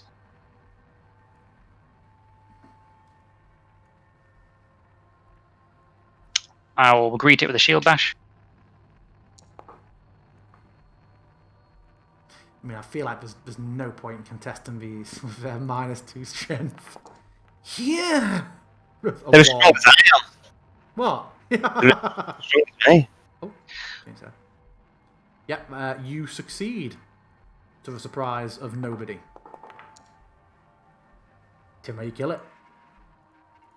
Ooh, I sidle around it and give with it a side swipe, and its little body is just cut in half.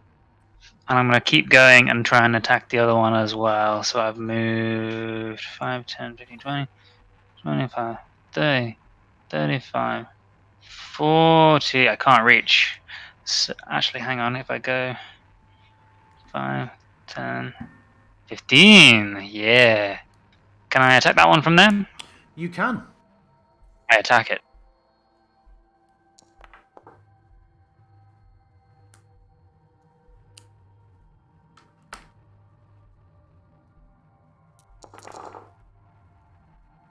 It does not look good. Oof. It is mostly cleft. It is nearly Nice. headless nicked. Cool. I remain there, bracing up to give it another go. You do see that the axe goes most of the way through the neck, and that it's just held on with a bit of tendon at the side, and there's not as much blood as you would think, and well, the head flops, the eyes just keep looking at you from a different angle, and it does not seem deterred by having most of its head removed. Perhaps But I still, get the to impression repeat, they might be undead. But does not seem undead. Huh. There is not the smell of death and rot and decay all over it, although the teeth, the hygiene is lacking. Anything else from you? Nope. Okay.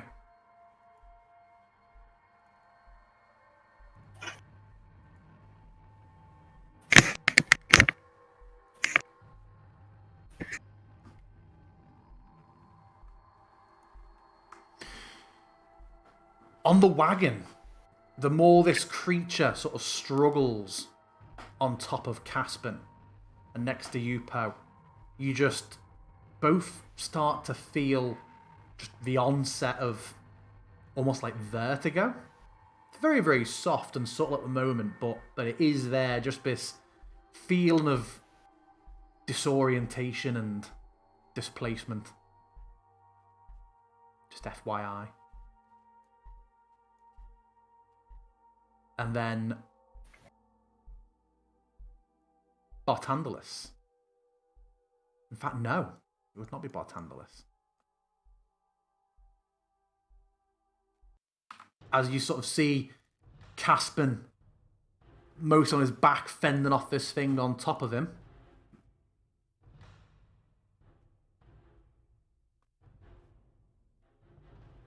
is it rolling with disadvantage? It is a normal attack. What do you mean? The attack roll that is being made here is normal. Oh, okay, so this isn't abyssal or undead or anything. This is, well, I'm trying to describe it, but the fucking thing is not working again. It is so inconsistent today. From out of the darkness, you see Caspin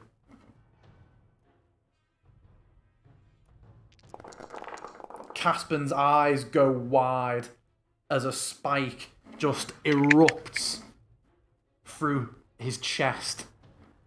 And you see his eyes just... as he gasps and his eyes just go wide. And then his arms just drop to the side.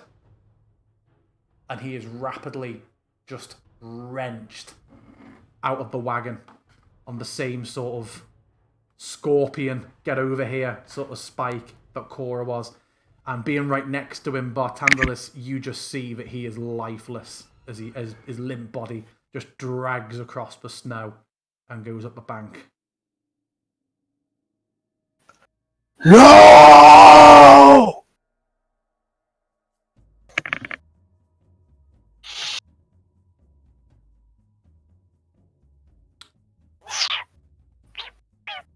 He just disappears into the dark. Cora, you as well, pressed against the wall. You just hear him. That you just see how you see Bartandalus sort of like calling out, and you just see a limp body dragged at speed along the floor, the same way you were. hit the wall with a bit of force, and in a very unpleasant, limp manner, just get dragged up the rock face and then disappear over the lip. I assume not close enough for me to try and grab hold of as he Correct. goes first. Correct. And as Caspan's dragged away, the creature that was on top of him just turns its attentions to you, Bartandalis, and is now going to attack you. I still have a +5. You do. Situational bonus, -5. Misses.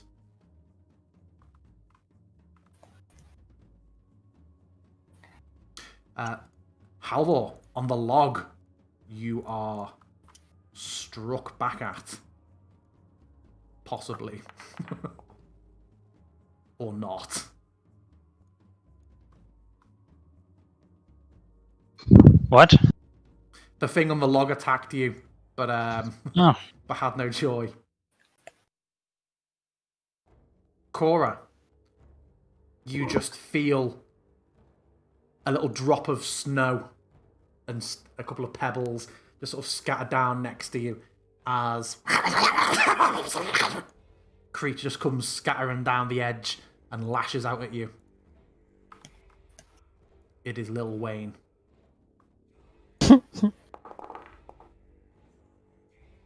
The targeting is so screwy tonight. But yeah, misses. Let me remove that from Halvor and remove that from Cora. That creature is dead. Bartandalis, what do? Kind of like shield palming this thing away as it's trying to scramble at me. I will look up to where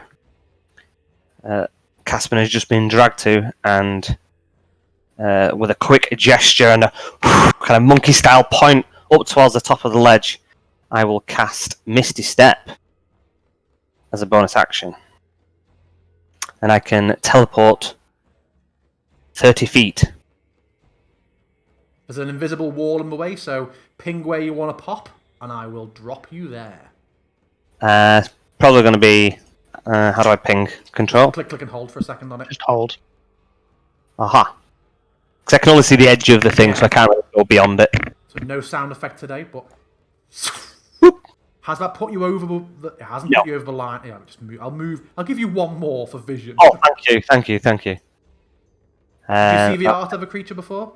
I did, yeah. So he is just in a bundle on his side in the snow, a streak of red in the snow towards the edge, and he's just like reeling in on this just fleshy tendril ending in a spike, and you see the creature's head just sort of tilts towards you as you just manifest and just... And you see another spike dangling on a similar tendril at the other side. It's is it a bonus to Misty, isn't it, if I remember right? It is. Yeah. It is. So you can imagine which 5th level spell's coming out now. Which one? Which first level? Well, which 5th fireball at 5th level. And I kind of, as I appear, I see it, like just taking in my surroundings really quickly. Put my hand onto my amulet and... Morning, Lord. Grant me your light! And I will cast Fireball. That's 5th level. 5th level. Well, I'm up here on my own now, and I don't think Cora did necessarily that much with it, so... Cora ran away from it, mate. Yeah, this is a full health. Yeah, well... So is it dex saving throw? I'm presuming it'll prompt all that. I'm going to drop the Templar, and so we'll see what it prompts. Yeah, I'm trying to make sure I don't take out Caspian by accident. when you roll damage, it should auto do the saves. Phew, it just targeted the big boy. Okay. The fire dances along the tendril at great speed. No, so he's... Ooh. That is... Stonky damage. That is... How many dice has got rolled then? For 10d6, I would say... I suppose it's above average, yeah? Mm-hmm. Yeah. Yeah, so the fire just blasts off behind it. It almost takes one step forward on its horrible little spike legs, and you see just the burning flesh and just smoke in the brief moment of light afforded by the explosion of the spell, just wafting up, and a horrible, oily, burning smell almost immediately hits your nose. No cry out though. For someone that's been crying and making a lot of noise, there's nothing extra out of it. And then for my movement, I'm going to try and intercede myself between the creature and it. Like if I can kind of like stand on the rope thing, whatever it is, or try and stop it from reeling him in. Okay. And with just flavour, I'm kind of like running in with my shield and kind of like up against it, trying to fully body on top of it. Okay. And that's me. What's Angelo doing? He's coming over this way. Full movement.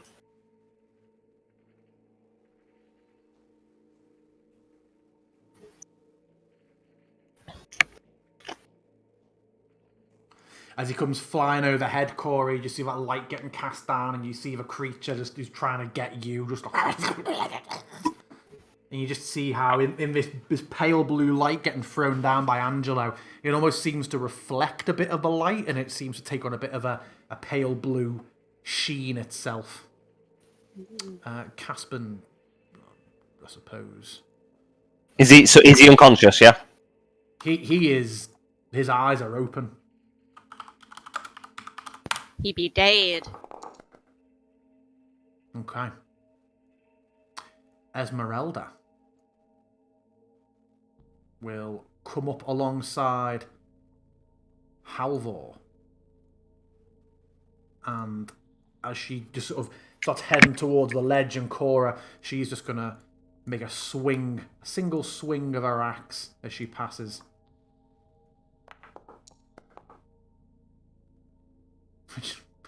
It added Halvor in again. She just doesn't like me. Yeah, apparently. And she just takes the head off the thing as she keeps going over to help Cora, who is up against the wall. She will strike out with the rapier. It's probably going to attack Halvor again, no doubt.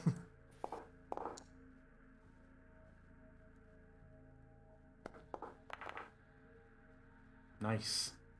Okay. Don't know why my combat tracker keeps closing. And she cries like, Cora! Get aside! It is your turn, Cora. How do you respond? So has Ez taken a swipe at this thing and done some damage to it? Yeah, Or... yeah. Well, a lunge with the rapier. But he's still alive. It is. Doesn't look good. Then I am going to attack it too, and I'm going to put Hunter's Mark on it. Okay.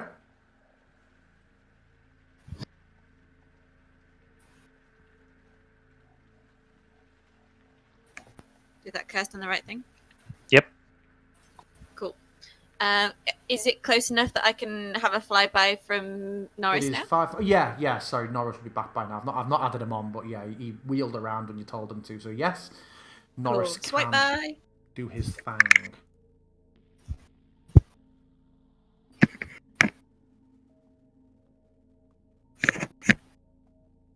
Why did that not roll anything? Because it's a bit fucky.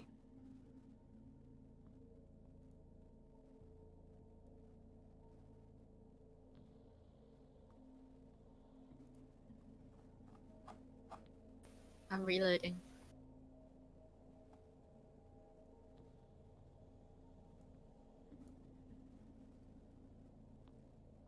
How will be thinking about your turn while she's doing that? Because you're up next. Yes, that definitely hits the big point blank blast off. Tell me how you kill it. He's really super close to me. Is he quite small? Yes, he is of a small size. He's just up to your hip. Excellent. In that case, I am going to aim my arrow downwards through his skull, and I'm going to go with such speed and ferocity that it actually anchors his jaw down to the floor. I'm going to go straight the way through his brain. Okay. What was that noise? I just saw it was that is called Goblin Laugh. It's another bundled one to that mod because my good ones have been ruined. I don't There's like some of the it. sound effects in this. There's all sort of animal attacks, spell noises, and then this one, which is called Peeing on Ground. Nice. What a specific... We need a sound effect of someone peeing on the ground. Okay, yeah. You absolutely do it through the skull then. So he be dead. So can I move my hunter's mark onto someone else now? No, I can't without a bonus action, right? Because I've already cast it once this go. Yeah. In that case, I'm just going to fire on the dude that's over by the caravan instead. Okay.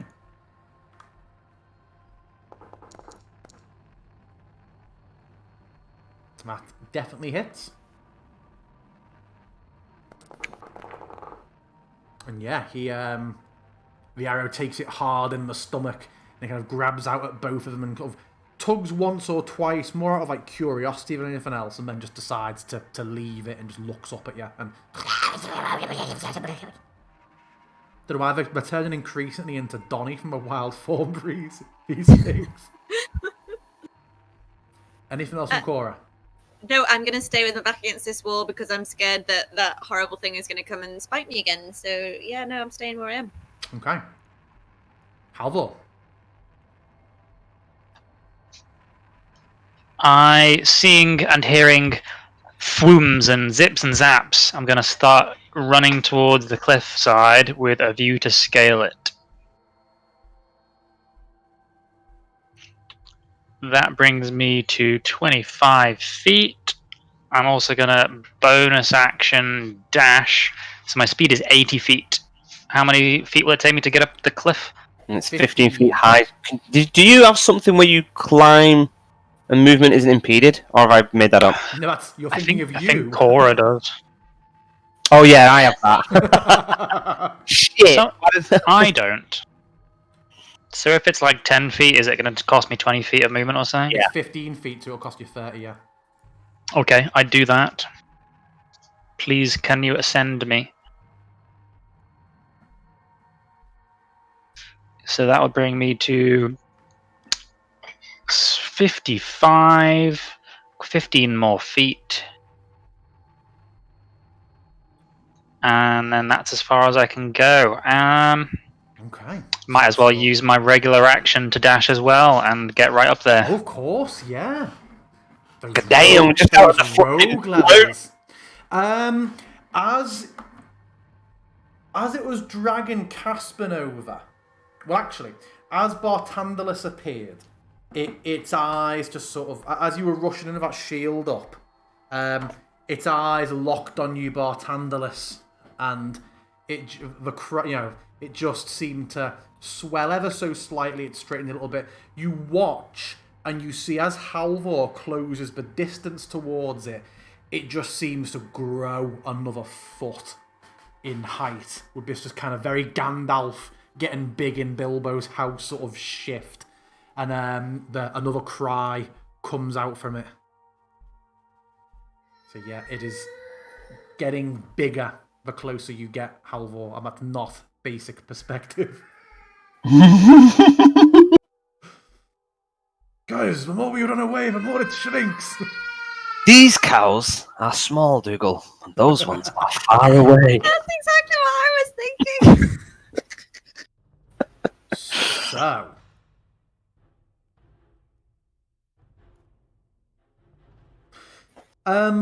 could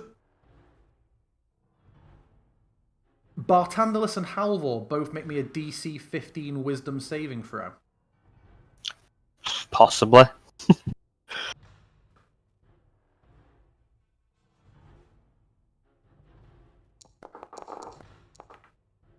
No. Both of you take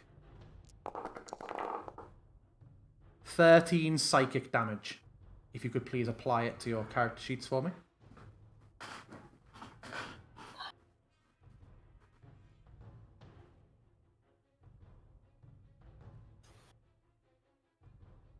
And then as you continue... Oh, yeah. What was your concentration on? Oh, it's for the thing. It's still on Caspian, the yeah. section.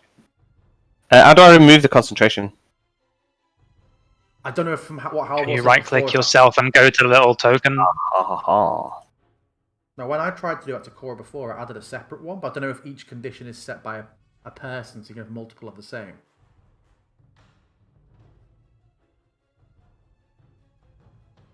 Because I'm fairly certain it won't let me take it off you now. It'll add a second one on. Yeah.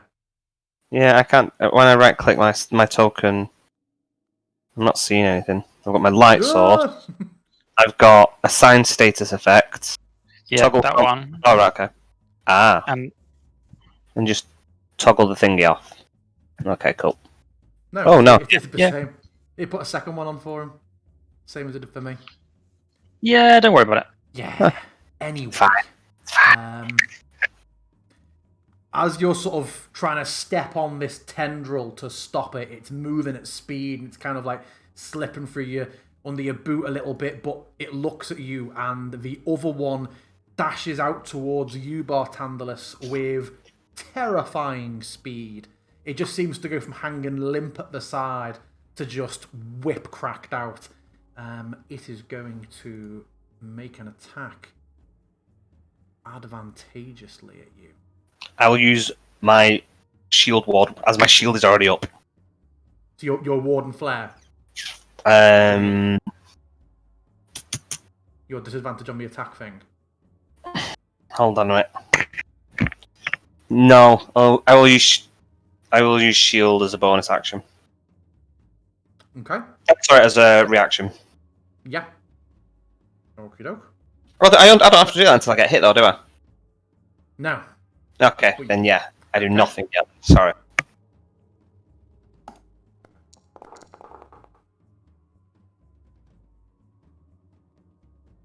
So it still would have hit even if you shielded. Okay, then I don't cast shield. Okay, you take... Oh, man. I like the portraits filling up in red. That's quite ominous.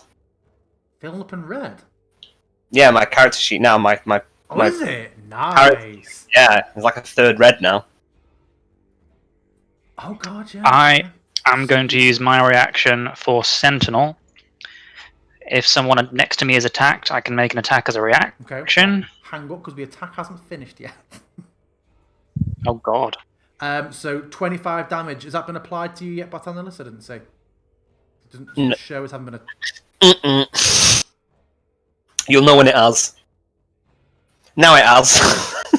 Oh! Oh! Okay. Yeah, and you just feel it straight through you. And from being so close as well, you almost feel from the movement of it that it continues travelling for a few seconds behind you. And you just feel almost like the internal rope burn as it just sort of goes through you and it stops. And then you just feel it stop, and then for half a second, you just feel the opposite as it starts wrenching backwards. What's about to happen next is technically a separate attack. So, Halvor, what did you want to do? I attack it. Okay.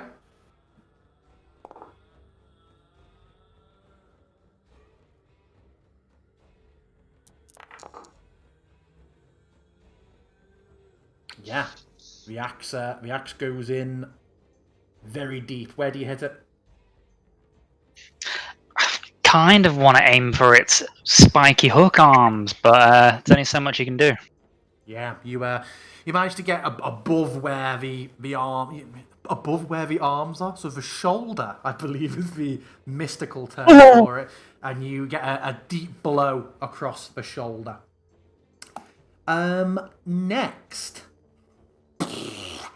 Is that little fucker in the top left just standing there? Is he on the chat thing here? Oh shit! I didn't put him into combat. Oh. Hold on, let me mouse over. Yeah, no, he's not. When he got dragged in, he wasn't dropped in combat. Hello. Yeah, oh, is it even worse? Yeah, John, lob him in. one last one comes along and goes, oh shit. Oh, and he's rolled initiative right after this. Bartandalus, can you please make me a DC 15 Wisdom saving throw?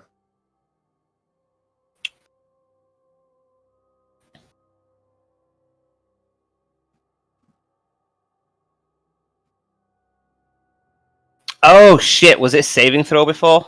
Yeah. I did it. And I also. Not that it mattered. I'd have still failed it. I think. What? Sorry, no. This is something separate. Yeah, before when you asked for a wisdom saving throw, I rolled a wisdom ability check, not a saving throw. Ah.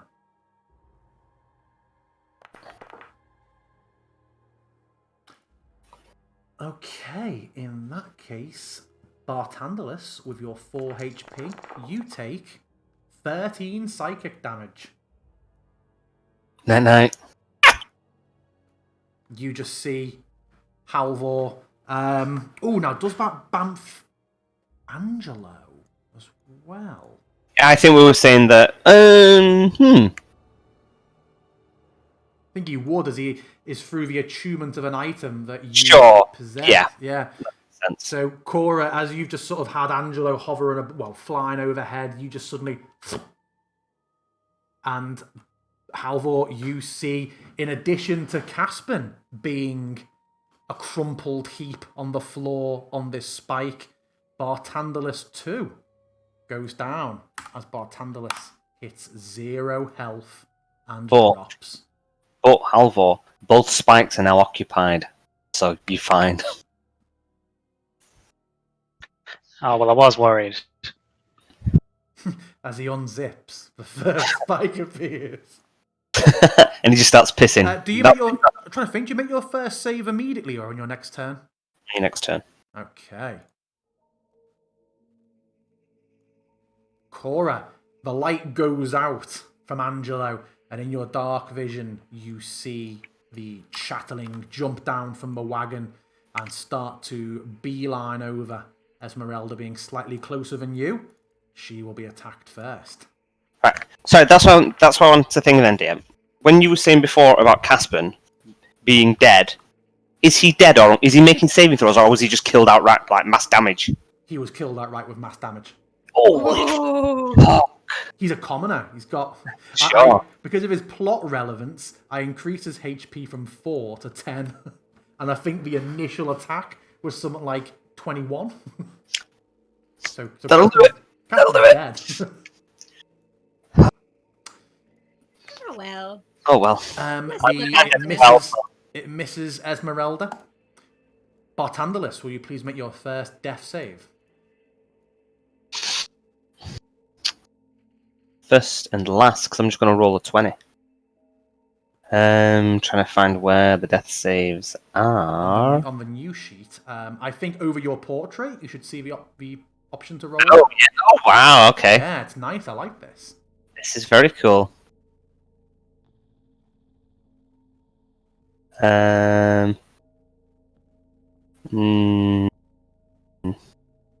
Okay, I think it just lets me... If I click the button, it's not actually doing anything. Really? Yeah, if I click the skull, it's not doing anything. Is it just a D20? Yeah. That's a bit weird, isn't it? It doesn't... There's nowhere else. Yeah, I've tried clicking all around it and nothing happens. Oh well, roll me a D20. I need to get like a heavy heartbeat effect for these moments. Assuming that one? Yeah. I don't think I've got anything with advantages or anything. No. I really thought I was going on a 2 then, after being like, yeah, getting it in one go. So you succeed your first death save. Oh yeah, you've typed it in already. Cool. Okay.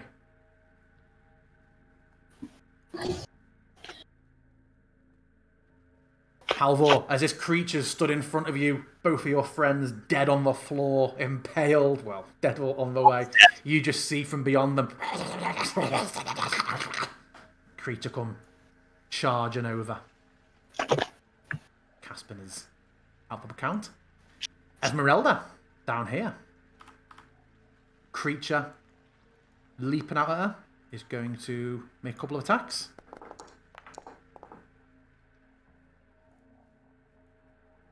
And she just kills it outright.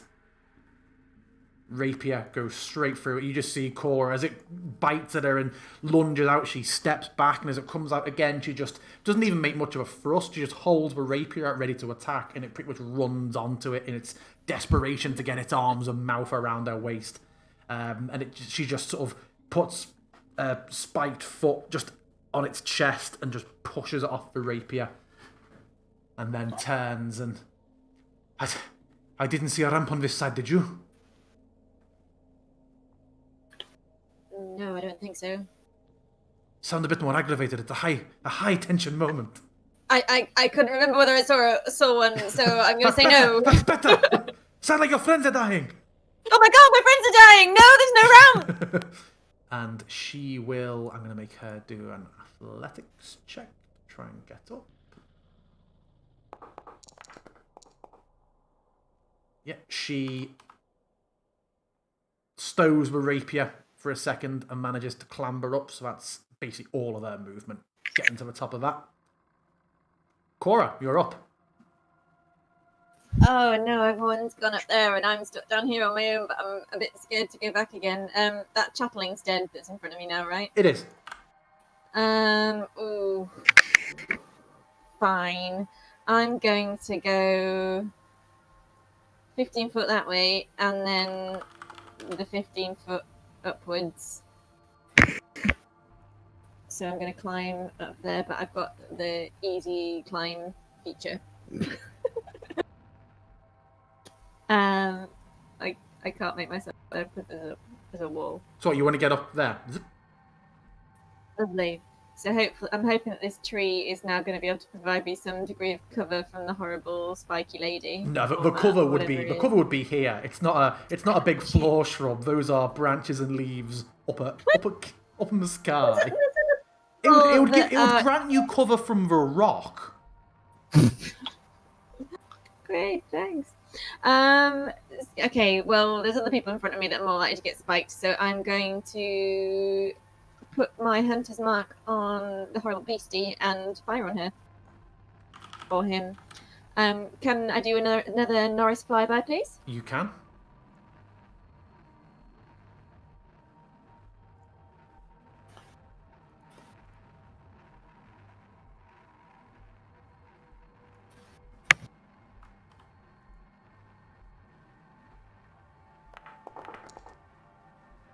Oh, That hits. that was a 20. What? Yeah, so that hits. So it's critical. Yeah. That damage was correct, so that's good. Lovely. So I'm gonna fire on it again, please. You may. Less The great. dice give, and the And dice they take away. Yeah, second arrow just goes wide into Caspian. I mean, he's already dead. Meh. Okay. Anything else from you? That's your movement, some climbing. No, some I think shooting. that's me done. Okay, Halvor. What do? Okay, I'm gonna step over Bartandler's dead body to kind of brace in case the chatteling tries to get him, and then I'm gonna start wailing on the creepy monster to try and kill it dead. Mm-hmm. Do I want to do anything fancy is the question. I am going to have a surge of adrenaline. What? And then I'm going to attack the beast recklessly. Jesus Christ.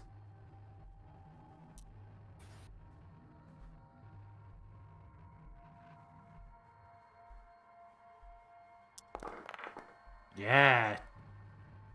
It just emits another cry. Probably like a shrill baby cry this time. I don't have a sound effect So I for give it anymore. a big chopping strike, and then I'm going to hit it with like a little fast slice as well. Okay. Oh, that was supposed to be advantage. Let me roll it again. Mm-hmm. Yes. Ooh, quick slice was a surprisingly solid slice. Nice. Black tears just start gushing out of its eyes now. Even more than they were Ooh. before. It was like its cheeks were like stained before, but now it's just like proper cartoon inkwell just running down. Just like a goth girl after she gives a blood. Just loads and loads of black tears running down. I can't remember the name of the fetish. Yeah, it's one of them. Jesus. Wow. Anything else from you? Nope, I'm going to stay there trying to interpose myself between Butt Handless and the Chatling. Okay. Do you take damage with these hooks just being in you? No.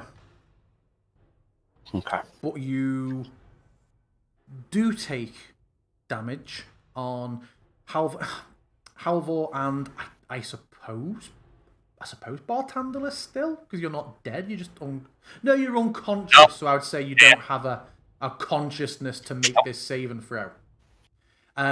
Both make me a DC. Well, so yeah, Halvor make me a DC 50. Oh god, got to hydrate 1 second. Sorry. Make me a DC 15 Wisdom saving throw.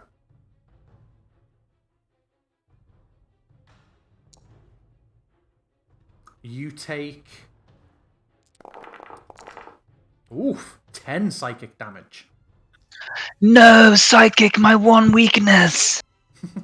So am I taking it as well then? Well, Just by I don't know. It's a psychic leech like sort of save and throw. If you're unconscious, is your mind getting assaulted whilst you're unconscious? Well- it's either an auto fail and you take the damage, or it's like a. Because if it was like a save and throw and being dragged through, if you were lying in lava, then yeah, you'd still be getting burned. But is your mind being assaulted while you're out? I'm not dead, so I'm not brain dead. Yeah. My mind's still there. Yeah. Okay. But from unconscious, it says you automatically fail strength and dexterity saving throws. So I think I still get to say make a so save. maybe in like the black sort of tunnel vision of your consciousness dimming, you just feel these jagged spikes of psychic energy pressing it. I'm thinking very much of like Ellen the Upside Down. So yeah, make me a DC 15 Wisdom saving throw. Fisting saving throw. A DC 15 Wisdom fisting saving throw.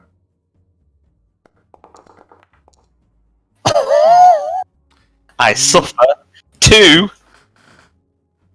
death saves. I fail 2 death saves by taking damage. Is any damage Jesus. 2? I thought Yep. damage was. Ooh. Damage at 0 hit points. If you take any damage while you have 0 hit points, you suffer. You suffer a death throw failure. If the damage from a critical hit, okay, it wasn't a critical hit, so that's fine. So it's 1. Just 1. Okay. Because it's about to be your turn next. I was like, Jesus Christ, this could be the end. Yeah, I know. It's exciting. The spike wrenches out of Cleanly.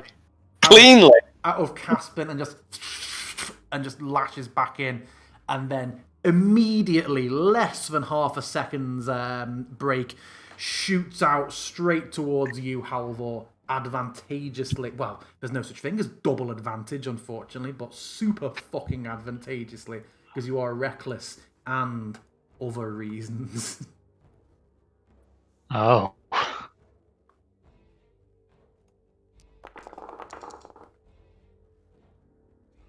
Oof.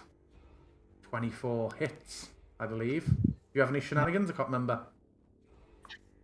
No, not at the moment.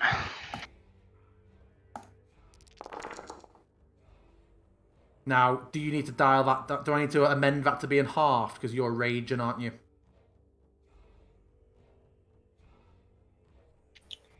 I'm pretty sure it'll have done it automatically. Oh, it has, yeah.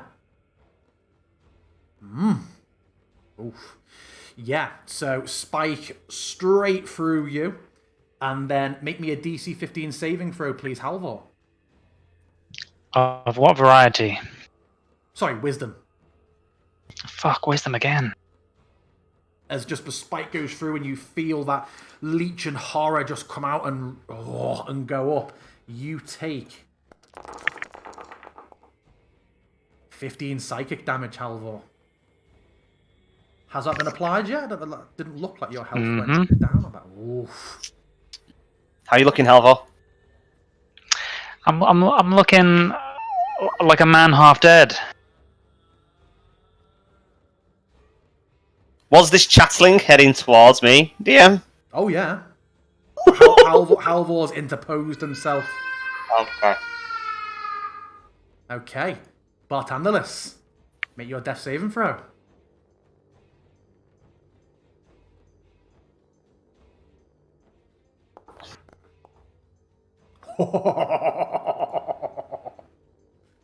Easy. Easy. Okay. You're not out the woods yet. That's too good, isn't it? That's a 2-1. Two good, one good. bad? Yeah.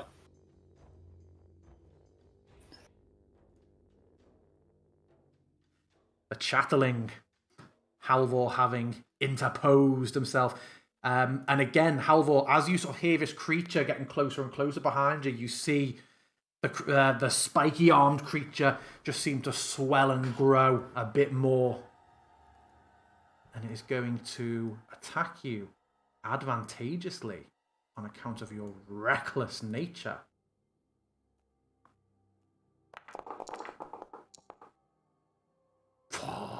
Has one of these bites hit yet or combat? I don't think they have. I thought one hit early on, but then there was a saving throw that was saved or something. I will cast shield because one hit me.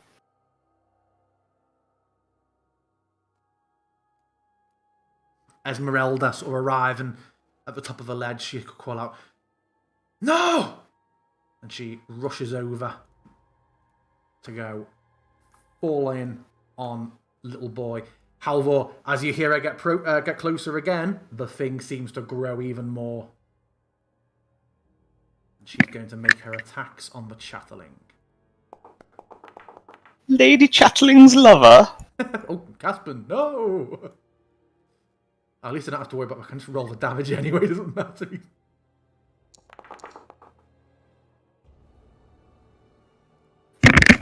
Oh, wow! So I haven't rolled that yet, but when I do to roll the axe attack, everyone gets it. Why is it just Esmeralda? Are you I sure that her think- ability is not set as like a thing that hits everyone nearby? That's exactly what I've just gone to look at, and it looks like that has definitely changed. It wasn't doing that last week. Her target was set to 5 feet creature, which to me suggests all creatures within 5 feet. I think that is correct, yeah. The target Because- has now changed to 1 creature. Let me try it again. So I untarget that, I retarget that. I'm going to roll the axe. Yeah. So she was basically doing some World of Warcraft like whirlwind attack. Yeah! I'm ready, DM. If you check my stream, I'm ready. Oh god. Already on it. What's he done? Are you on D&D Beyond making a new car?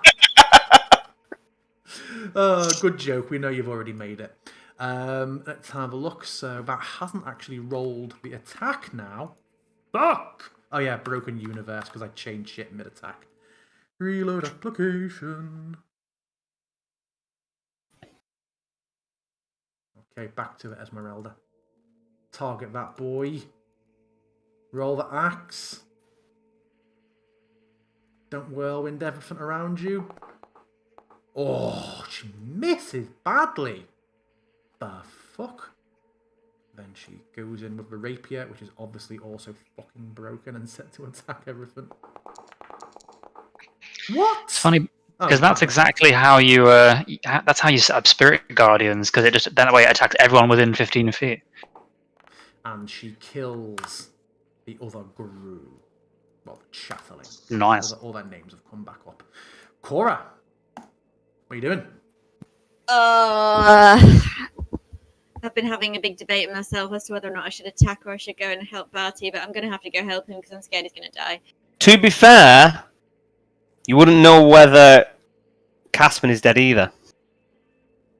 Oh, good point. So would I help the person closest to me? Well, my plan was to run up to... Physically or emotionally?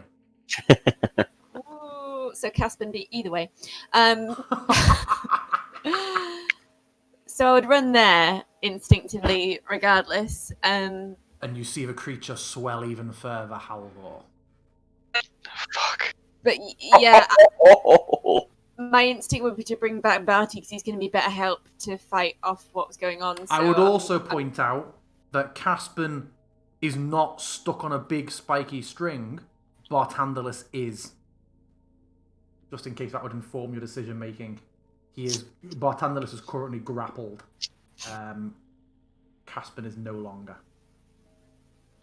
Oh, I'm not sure if that should inform my decision making, but it's currently not. So I'd still go for Barty because I think he'd be more help if he was back with us. So I'm going to go for Barty. And then what are you going to try and do? I've got a potion of healing, which I'm going to give to him. Oh, yeah, okay.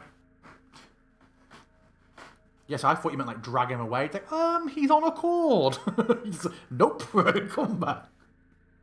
No, Yeah, not that okay, first. so you're administering a potion of healing with your action. I am. Bartandalus sadly closes D&D Beyond. I'm sorry. That brings me up to 1 hit point, yeah?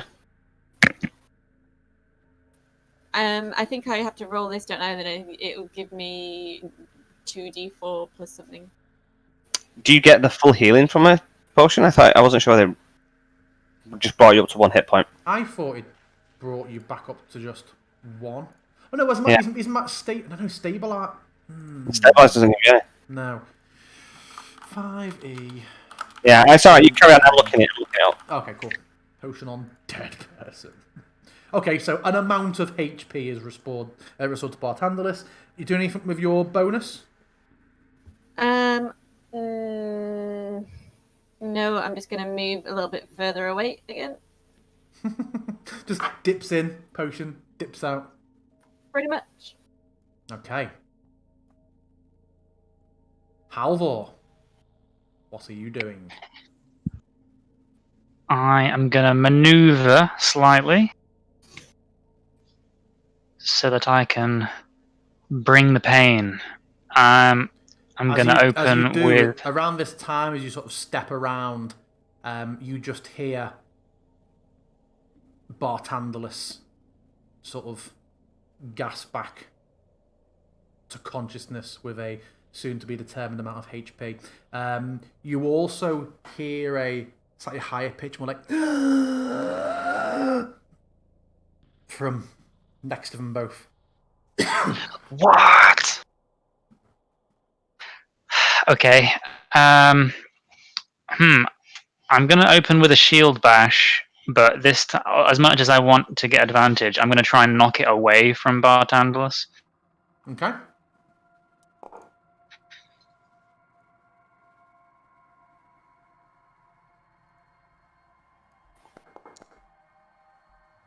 You succeed. So I push it 5 feet back. Just those like spike points digging into the digging into the floor. Bartandalus, you feel like the painful tug, but instead of being dragged along with it, you just feel about a 5 foot length of tendril just through the wound. And then I'm going to start trying to chop it up a bit. Okay. Look at all this strafe, all this footwork you're doing around it. Oh, You should have spent less time. You should have spent less time slipping around on the ice and more time attacking. So, bad miss. What? Hey! Followed by big 20. That's twice we've had one of both in a row. Tell me how you kill it. Oh, so I slam it back with the shield. I'm strafing side to side, trying to keep it guessing. And then I come in with an uppercut with the axe that just hits it like right under its chin in the throat. And with a shield push, I push it back and it falls to the floor. Nice.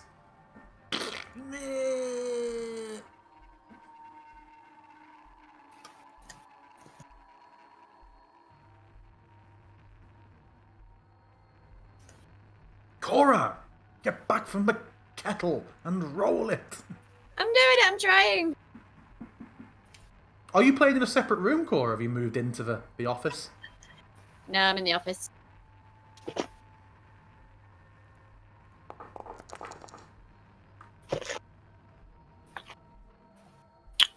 I have given myself 9 hit points and 1 level of exhaustion. Did you make the con save? For what? What's the exhaustion from? I thought I got it if you went to 0 hit points and you came back over. Didn't you say it was repeated? It was repeated within a 24-hour period. Did you go to 0 at any point during last night's shenanigans? No. Everybody gets 1. This is your 1. So yeah, you do not get exhausted. So if it happens again, you start to get exhausted. So the next time it happens, you'll be exhausted. Cool, cool, cool. Okay. It is dead. And that high-pitched sort of inhale, you see lying in the snow, sort of frantically pouring at his chest, is a pale and stricken-looking Caspian lying on his back as well, just immediately shivering. Caspian shivering? Yes, So He's he's not dead? alive. he is not dead. He's Oh. alive. You sound disappointed.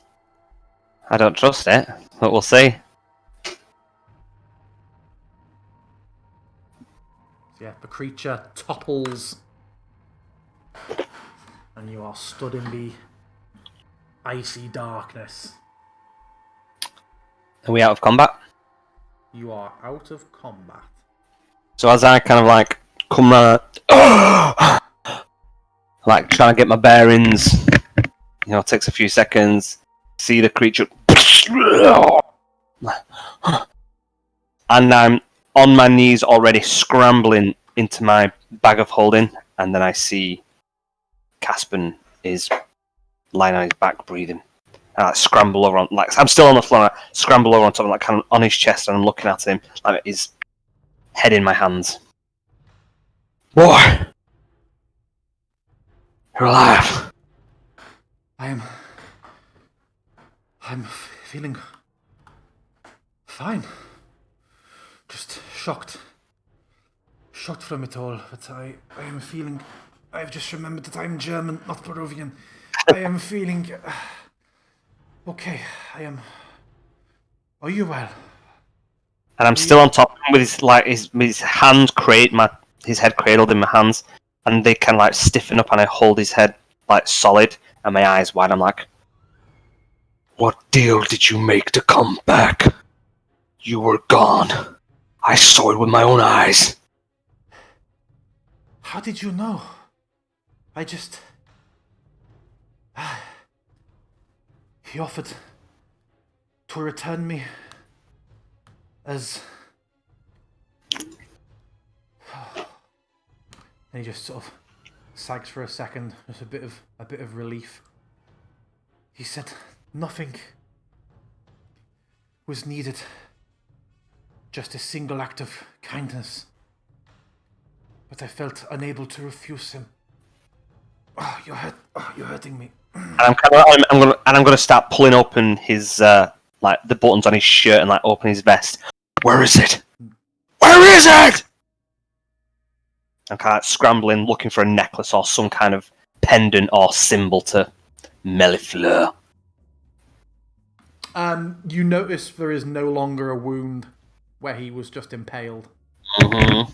Only the faintest hint of a scar. It looks like it's healed over decades ago. Where is what? You're hurting me. The symbol. What's Something. the one you gave me? No, another one. Something with a flower on it, or a skull with a crown.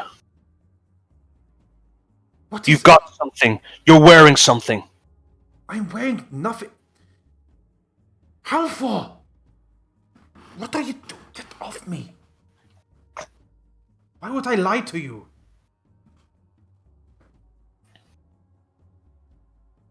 And I back up a little bit.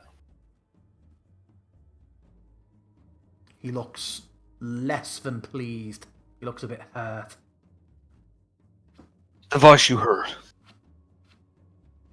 It was not Mellifleur. It was a new one. He said his name was Xantras. Who is this? Who is this? Is this another god? Can I roll a religion check? You can. Just normal, yeah? Yep. You've never heard the name before.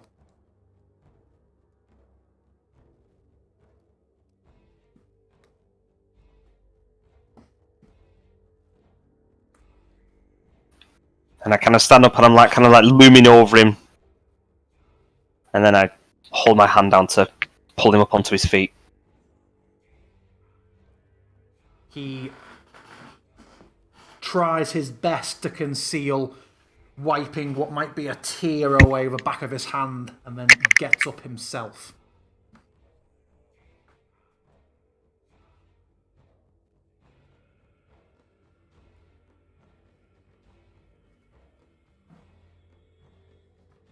The only symbol I have is the one you gave me. And he reaches into his pocket and just with quite a hard underarm throw, chucks it back at you as he can have it back if it is so important.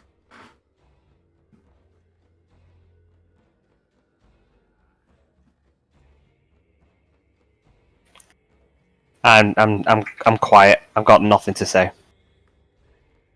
I just kind of I'll keep hold of it and kind of like just gripping it for a moment. And he just drifts over and stands next to Cora. Come on, guys. We clearly there's more dangerous things than wolves out. We need to get off the road and get to Vallaki as quickly as possible.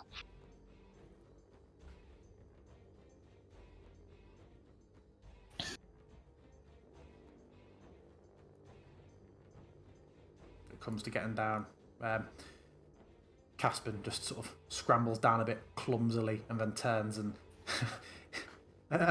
probably not knowing much of your background, Cora, he offers a hand up to try and help you down. I just look at him in amusement.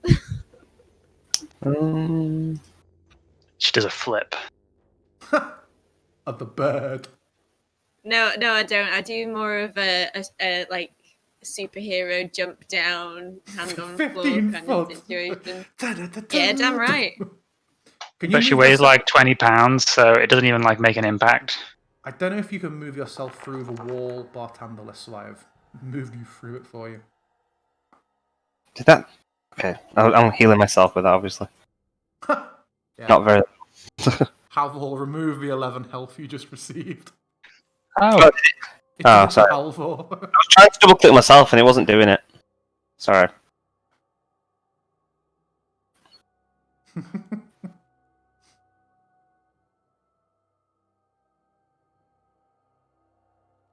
Okay. Big log still in the road, guys.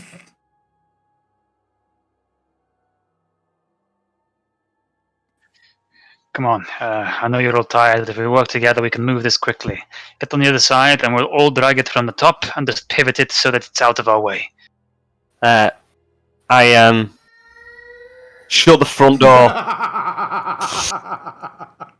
I'll pick up another pebble and cast light because I want it. Oh no, I think it'll still work actually because it's not Just concentrating. see your eyebrow on the delay on your stream. Just your brow shoots up. So yeah, so Caspin's light stone will still work. Okay.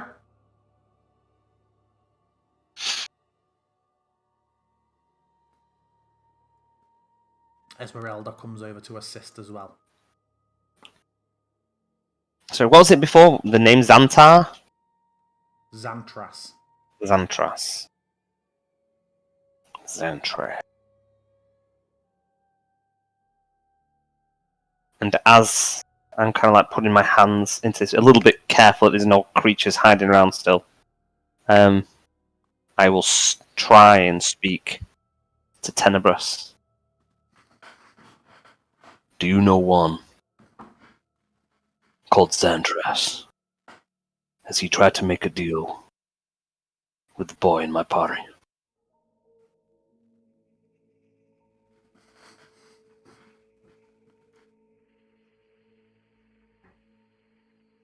Oh dear.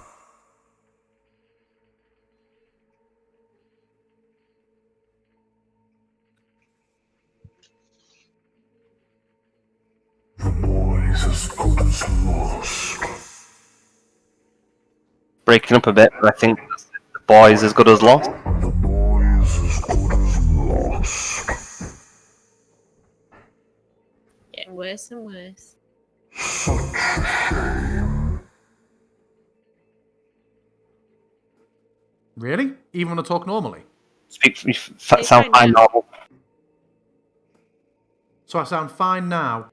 Yep. But now I don't. Now you sound okay again now. Yeah, now I can hear it.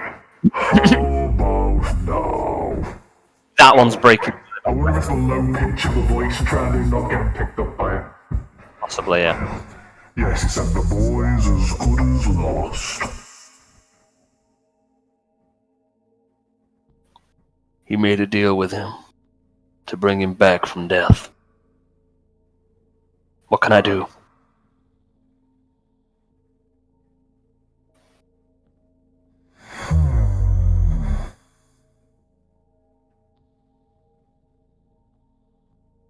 When you and I meet, I may be able to help. Until then, keep a close eye on him.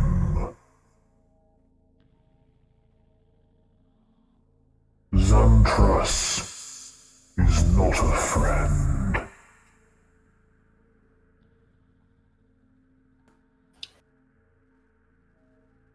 And I'll not think anything else now, I'm just kind of like close off to it. But out loud, I kind of say to myself, yeah. And neither are you. Not in my mind, I kind of like verbally say it. I'm hurt.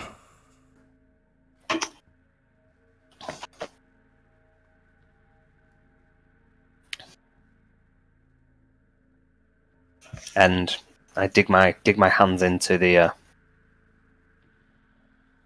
To the task. the task at hand. Start heaving. Okay. Everyone make me athletics checks. Oh no. I'll cast guidance on myself. Need a combined 25 to do this in one go. Oh my god! How would do that by himself? Don't worry, I'm here. Don't worry. Okay, 17. I need to roll a 17. No, 17 total so far. You need to roll an 8 with your Okay. guidance. Okay, strength. Ability check. Athletics. Plus. Yeah. Athletics. Yeah, I mean, it's the same for me. Oh, okay. Plus 1d4.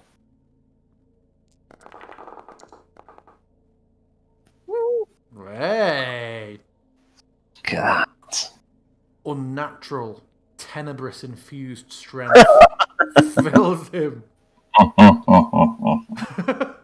And yes, the log is dragged, swung round off the path, clearing a route for the wagon.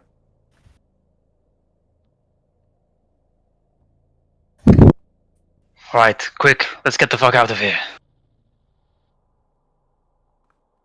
I swear, I've been holding off for a piss all session, and Hitchin has been for like 3 pisses. This is true, I have been for 3. My bladder is heaving. Yeah, but your toilet's like miles away. Mine's literally like 2 steps. And the wagon sets off again. Talk amongst yourselves for a moment on the wagon. Why can we hear... Why is he playing that sound effect of someone pissing on the floor? Back in 1 second.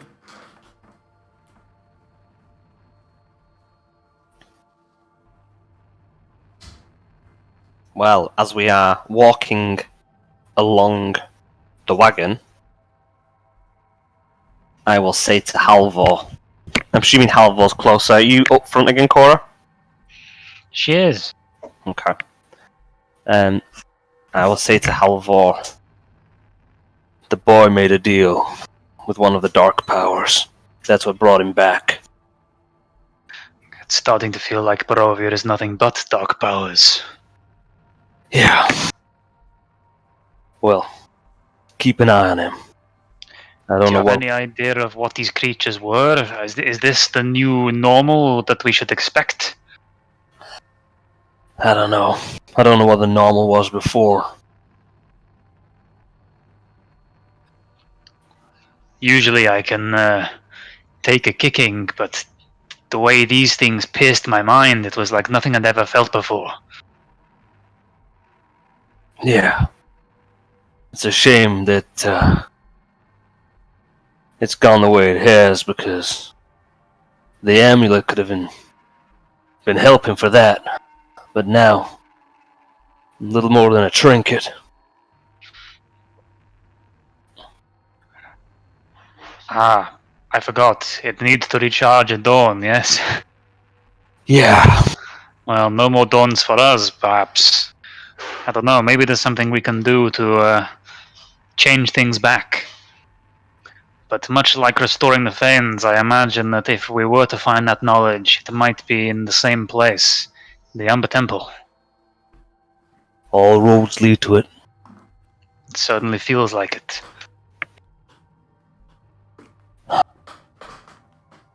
So what's the plan? Vlaki and then get straight back out? I suppose it doesn't matter what time we're traveling now. It's gonna be nighttime everywhere, so might as well travel for as long as we can. As soon as we're ready, yes, but I don't want to do anything stupid and rush out too early. As long as we feel that we have everything we need, then we might as well go. Maybe it would be wise to implore Argynvostholt for more aid, but they are only few and I'm not sure they have the men to spare. What's-his-face is still waiting to hunt that rock with us, but I don't think that's really a priority of ours. No, I mean, it's in the same direction, but I presume he'll be with us for at least some part of the journey, but yeah, we've got more pressing things. I can't see anyone from Argynvost leaving. Seems like they're all pretty bound to their own task.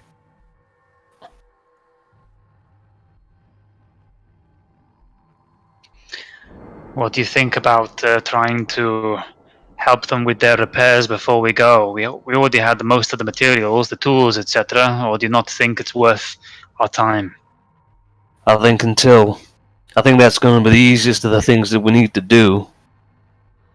I think once we've found out who the relative is, then just pick up the spare pieces. But I don't think we should be spending time rebuilding and taking chances on things like taking out all those spiders. Might seem easy compared to what we've been going up against, but all it takes is one mishap, and that might be the end of it, not just for us, but for everybody else in Barovia. Seems like we made things a hell of a lot worse all of a sudden.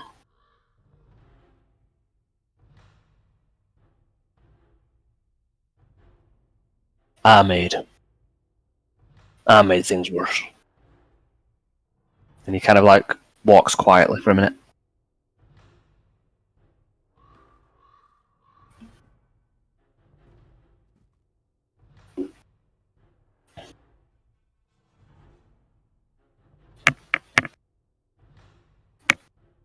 So the wagons trundle on. What are Halvor and Cora doing? Whilst Bartandalus is pensive. I might climb on the back of the wagon and see if I can get a better view onto any of the cliffs and stuff we pass, just to try and improve my ability to search for danger, because I'm on edge more than ever now. Yeah. Make me a perception check.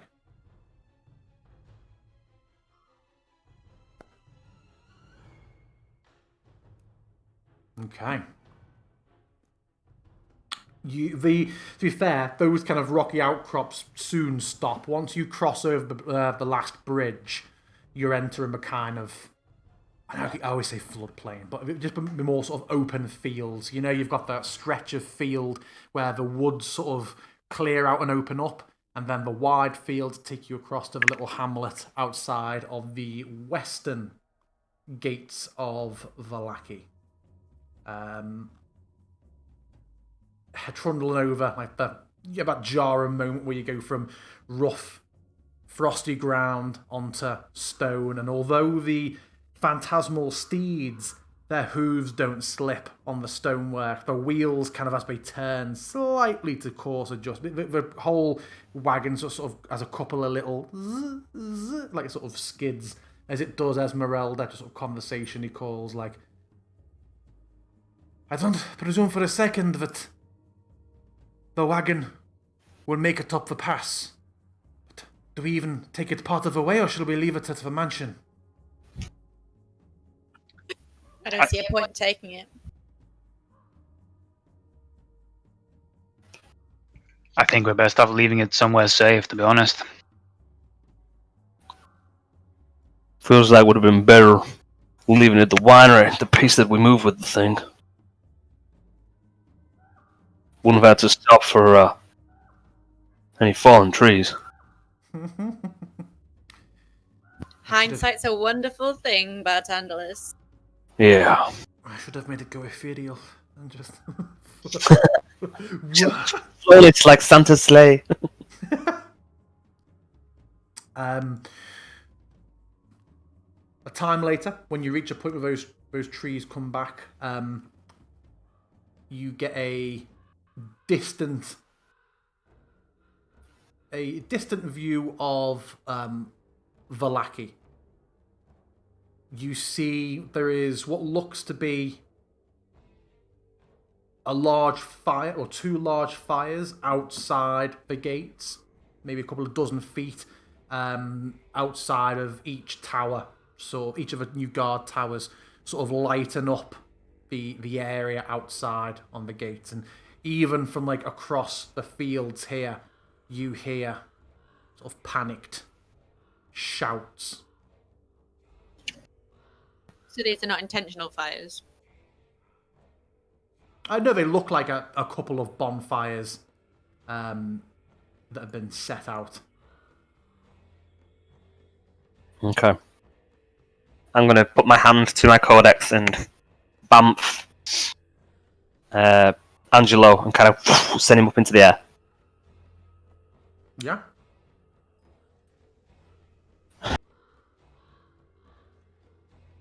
Are we making move?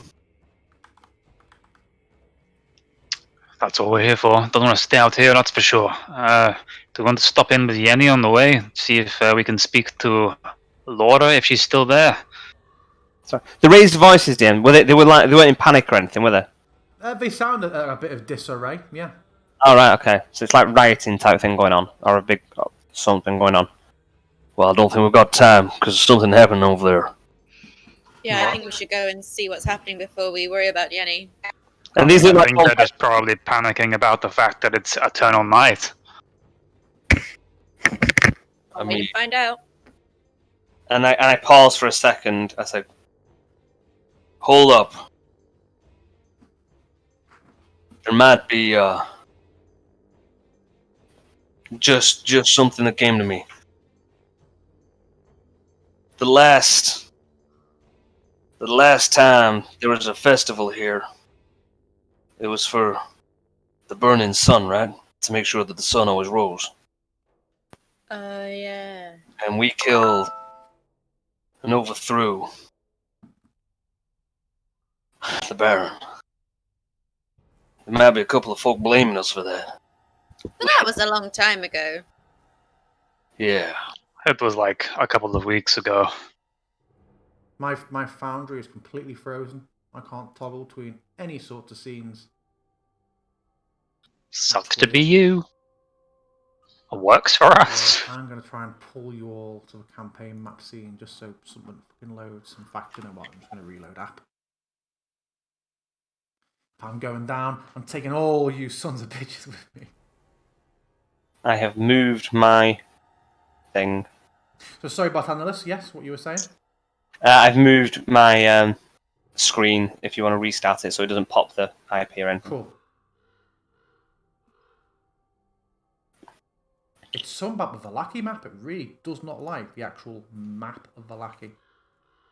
There we go. Yeah. Don't know what was happening there. So you're not having to restart it. I have actually, to be fair, I'd forgotten about that, and I've done it twice this session anyway. It just obviously doesn't, if I do it quickly, it obviously doesn't boot you out. Okay. So yeah, sorry, Barthandelus, you were saying? Yeah, no, pretty much that. Well, let's hope that people were so inundated with the festival every week that they forgot what the last one was about.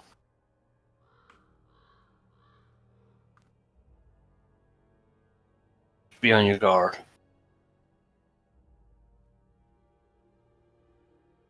And the wagon only travels at one speed anyway, doesn't it? It doesn't. You can't really put the heels to it. They just kind of plod Correct. along. Yeah. Okay. Then we just keep moving. As you draw closer, you come to the hamlet, the collection of huts outside the town, one of which you know is Yenny's. And as you're getting closer, you hear that it's guards shouting orders, commands, sort of guiding people. You see a clamour of people in the distance underneath the gatehouse. Looks like they are sort of frantically asking questions and trying to get information from guards. And I actually think that's a good place to leave it tonight as you approach the town and you draw up to the gates of Valaki. There is some sort of upset or panic. I'll give you the chance to decide on if you want to head straight into town, if you want to dip your head into Jenny's door first. But yes, I think that is a good place to leave. Apprehensive times. Indeed. Who knew a little mid-road encounter could go so horribly? The DM. The DM knew. And as soon as I heard the crying, I knew things weren't going to be good.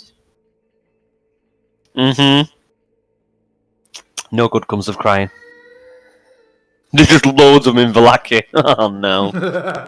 Valaki's lost. Valaki's lost. Oh dear me. Good session. Yeah. Interesting times. Nah, can't hear you.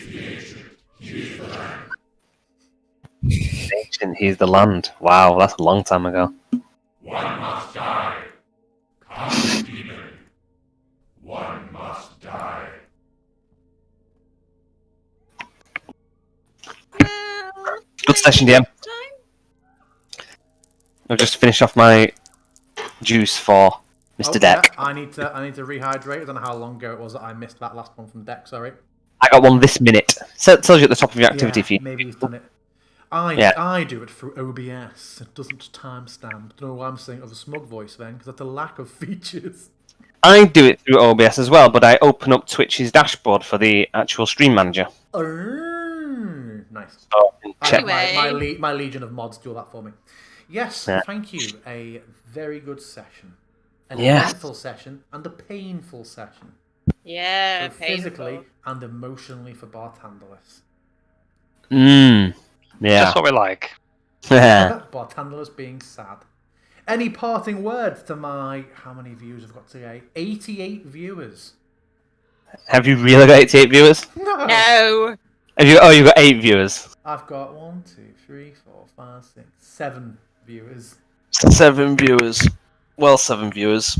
If you like maps and you like Curse of Strahd, you'll love Elven Tower. They make some quality maps. I should have loaded it in already so I could have shown all the nice people the Gulfias tree map. Why don't you go to my screen where I can load it up? No, let's just not bother. Just go to the Patreon. Or go to the... But I can't remember what page... Yeah, the Curse of Strahd Discord has a post from the Mad Cartographer with that in. Excellent. Thank you very much, everyone. I will now click end stream if anyone wants to say goodbye.